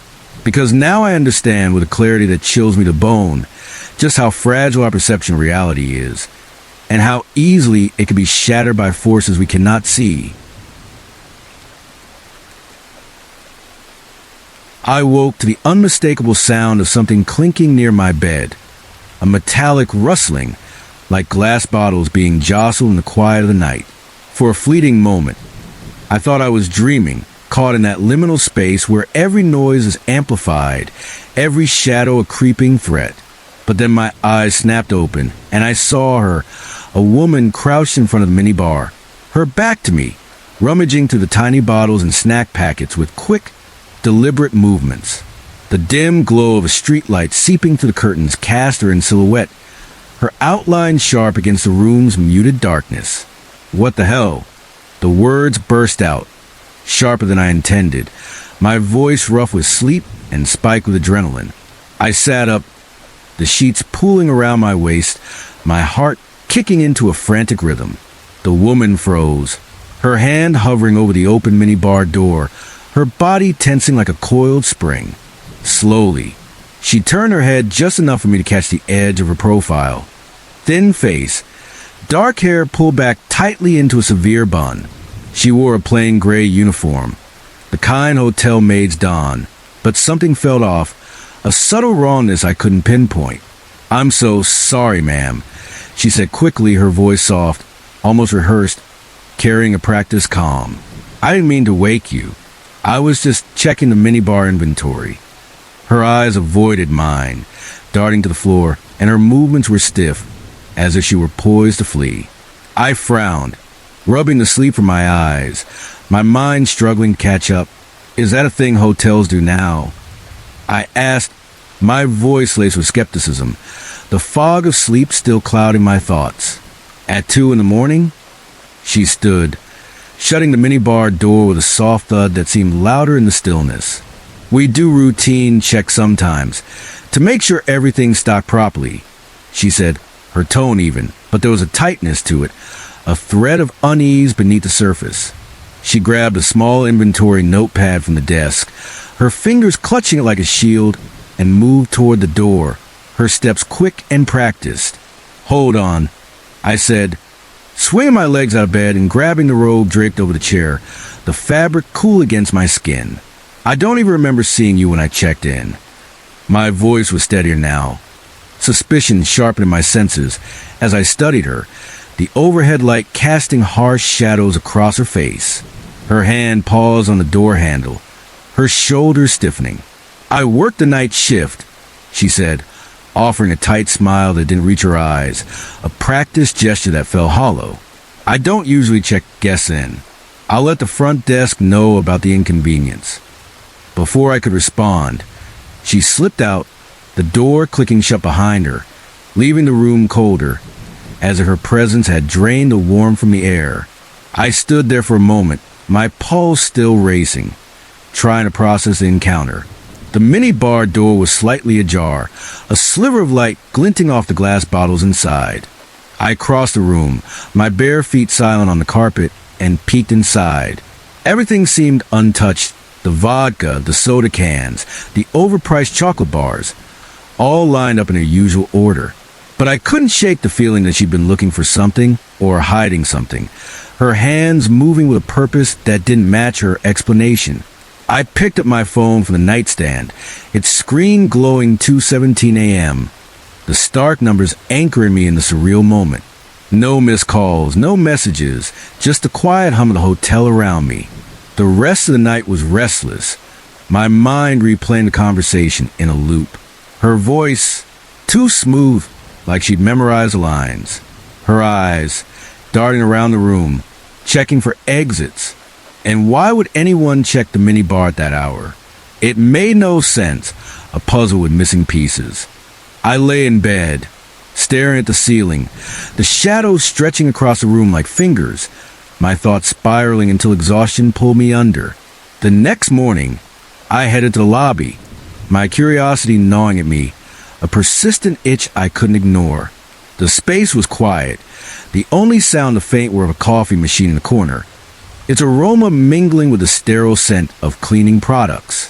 A woman with neat blonde hair and a polite smile, Claire, according to her name tag, greeted me from behind the front desk. "Good morning," she said, her voice bright but professional. "I hope you had a pleasant night's sleep." I forced a smile, my hands tucked into my pockets to hide their restlessness. "Actually, I had kind of a weird experience," I said, leaning against the counter. "A maid came into my room around 2 in the morning, said she was checking the mini bar." Claire's brow furrowed, her smile faltering just enough to betray her unease. "I'm sorry to hear that," she said, her fingers poised over the keyboard. "Do you remember what she looked like?" "Dark hair, pulled back, maybe in her 30s. I said, picturing the woman's tense silhouette. She was wearing a gray uniform, had one of those little notepads. Claire typed something, her eyes scanning the screen, her expression growing more guarded. "We don't have any night maids on duty at that hour," she said, her voice careful, measured. "Our cleaning staff finishes their shift by 8 p.m. I blinked, a chill running down my spine, cold and sharp.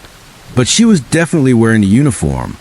I said, my voice rising slightly, frustration creeping in. She said it was policy, that she was checking inventory. Claire's eyes met mine, her expression now serious, the polite facade slipping. "I'm really sorry about that, ma'am. I'll have to report this to our manager." "Are you sure she was in uniform?" "Positive," I said, crossing my arms, the unease coiling tighter in my chest. "Is it possible she just got the time wrong?" She hesitated, her fingers hovering over the keyboard. "That doesn't seem likely," she said, her voice softer now, almost apologetic. "But I'll make sure we check the security footage. Thank you for bringing this to our attention." I nodded, but as I turned to walk away, something about the exchange gnawed at me, a subtle discord that lingered. If she wasn't supposed to be there, then who was she? And what had she been doing in my room, crouched in the dark like a thief? The question followed me through the day, a shadow trailing my steps. Later that evening, after my conference sessions wrapped up, I found myself lingering in a hotel bar, its dim lighting and low hum of conversation a welcome distraction. The place was intimate, with dark tables and leather stools, the kind of atmosphere that invited anonymity. Guests hunched over their drinks, absorbed in quiet conversations or scrolling through their phones, The clink of glass is a soft counterpoint to the jazz playing faintly in the background. I order a glass of red wine, its tartness grounding me as I tried to shake the tension that had clung to me since the night before. "Mind if I join you?" a voice asked, pulling me from my thoughts. I looked up to see a man about my age, dressed in business casual, his tie loosened, his smile easy but genuine. He had a friendly face, with laugh lines crinkling around his eyes, suggesting a warmth I found myself drawn to. "Sure," I said, gesturing to the seat across from me, the wine glass cool against my fingers. "Long day?" "Something like that," he said, settling in with a scotch, the amber liquid catching the light. "Sales and marketing. Thrilling stuff." He laughed, a genuine sound at ease and knot in my chest. "Name's Mark." "Emma," I replied, offering a small smile. "Nice to meet you." We chatted for a bit, the conversation flowing easily. Work, travel, the usual small talk of strangers in a transient place. It was a welcome distraction, his easy demeanor pulling me out of the spiral of unease. But as the bar began to clear out, the crowd thinning to a few stragglers, the topic drifted to the hotel itself. "You been here before?" Mark asked, swirling his drink, the ice clinking softly. "First time," I said, shrugging, my fingers tracing the stem of my glass. "It's fine, I guess, though something weird happened last night." His eyebrow lifted, his casual demeanor faltering slightly. "Weird how?" I hesitated, debating whether to share, but his attentive gaze felt safe, an invitation to unburden. "A maid came into my room in the middle of the night," I said, my voice low, as if the walls might be listening. "Said she was checking the minibar. It was off." Mark's expression shifted, a flicker of unease crossing his face, his fingers pausing on his glass. "You serious?" he asked, leaning in, his voice dropping to match mine. "That's not right." "Yeah," I said, the memory sharpening my words. "And when I asked the front desk about it, they said there aren't any maids on duty that late." He glanced around the bar, his eyes scanning the room before returning to me. "I shouldn't say this," he said, his voice barely above a whisper, "but a guy I met during lunch mentioned something similar. Said he caught someone going through his stuff when he was out, but when he complained, the hotel just brushed it off." My stomach tightened, the wine suddenly sour on my tongue. "Did he say what she looked like?" I asked, my voice tense, my hands gripping the edge of the table. "No, just that she was wearing a uniform," Mark said, sighing as he leaned back, his posture loosening slightly. "Look, I don't want to freak you out, but maybe you should keep your door locked, just in case." I nodded, my throat dry, the bar's warmth no longer comforting. "Yeah, I will," I said, the words feeling inadequate against a growing dread. That night, I double-checked the lock on my room's door, the bolt sliding into place with a reassuring click. I wedged a chair under the handle for good measure, its wooden legs scraping against the carpet, a makeshift barrier against the unknown. The room felt too quiet, the kind of silence that amplifies every sound, the creak of the bed, the hum of the air conditioner, my own shallow breaths. I lay there, staring at the dark outline of the minibar, its silhouette a silent accusation, the shadows stretching across the floor like grasping hands. Just as I began to drift off, my body heavy with exhaustion, I heard it. The faint click of the door handle being tested, a soft, deliberate sound that sent my heart into overdrive. I sat up, my body rigid, my pulse pounding in my ears, every muscle tensed. The door didn't open, but I heard the faintest scrape, as if someone were probing the lock, checking its resistance. I clutched my phone, its screen casting a harsh blue glow, my fingers trembling as I waited, the silence thickening around me. Minutes ticked by, each one an eternity, my breath shallow and fast. And then, so quiet I almost missed it, a whisper slipped through the door, soft and chilling. "Emma," my name, spoken with familiarity that turned my blood to ice. My hand tightened around the phone, my knuckles white. "Who's there?" I whispered back, my voice barely audible, swallowed by the room's oppressive quiet. Nothing. No response. Just the weight of that silence pressing down on me. I crept closer to the door, the carpet cold against my socks, my ear pressed to the wood, straining for any sound. A breath, a shuffle, anything confirm I hadn't imagined it. The hallway was silent. The hotel's hum distant and impersonal. My fingers hovered over the latch, every instinct screaming not to open it, to stay safe behind the locked door. I didn't move, didn't breathe, my body frozen in that moment of terror. I didn't sleep for the rest of the night. I sat by the door, my back against the wall, my eyes fixed on the handle, waiting for another sound, another whisper. The tension coiled tighter with every passing hour, my nerves frayed to the breaking point. At dawn, when the first light filtered through the curtains, painting the room in soft grays, I finally exhaled, my body aching from a vigil. I went straight to the front desk, my steps heavy, my eyes burning with fatigue. Claire was there, her expression composed, but her eyes flickered with recognition when she saw me, a subtle tightening that betrayed her calm. "Miss Emma, is everything all right?" she asked, her voice polite but guarded, her hands folded on the counter. I told her everything. The noise, the whisper, the door handle's faint movement.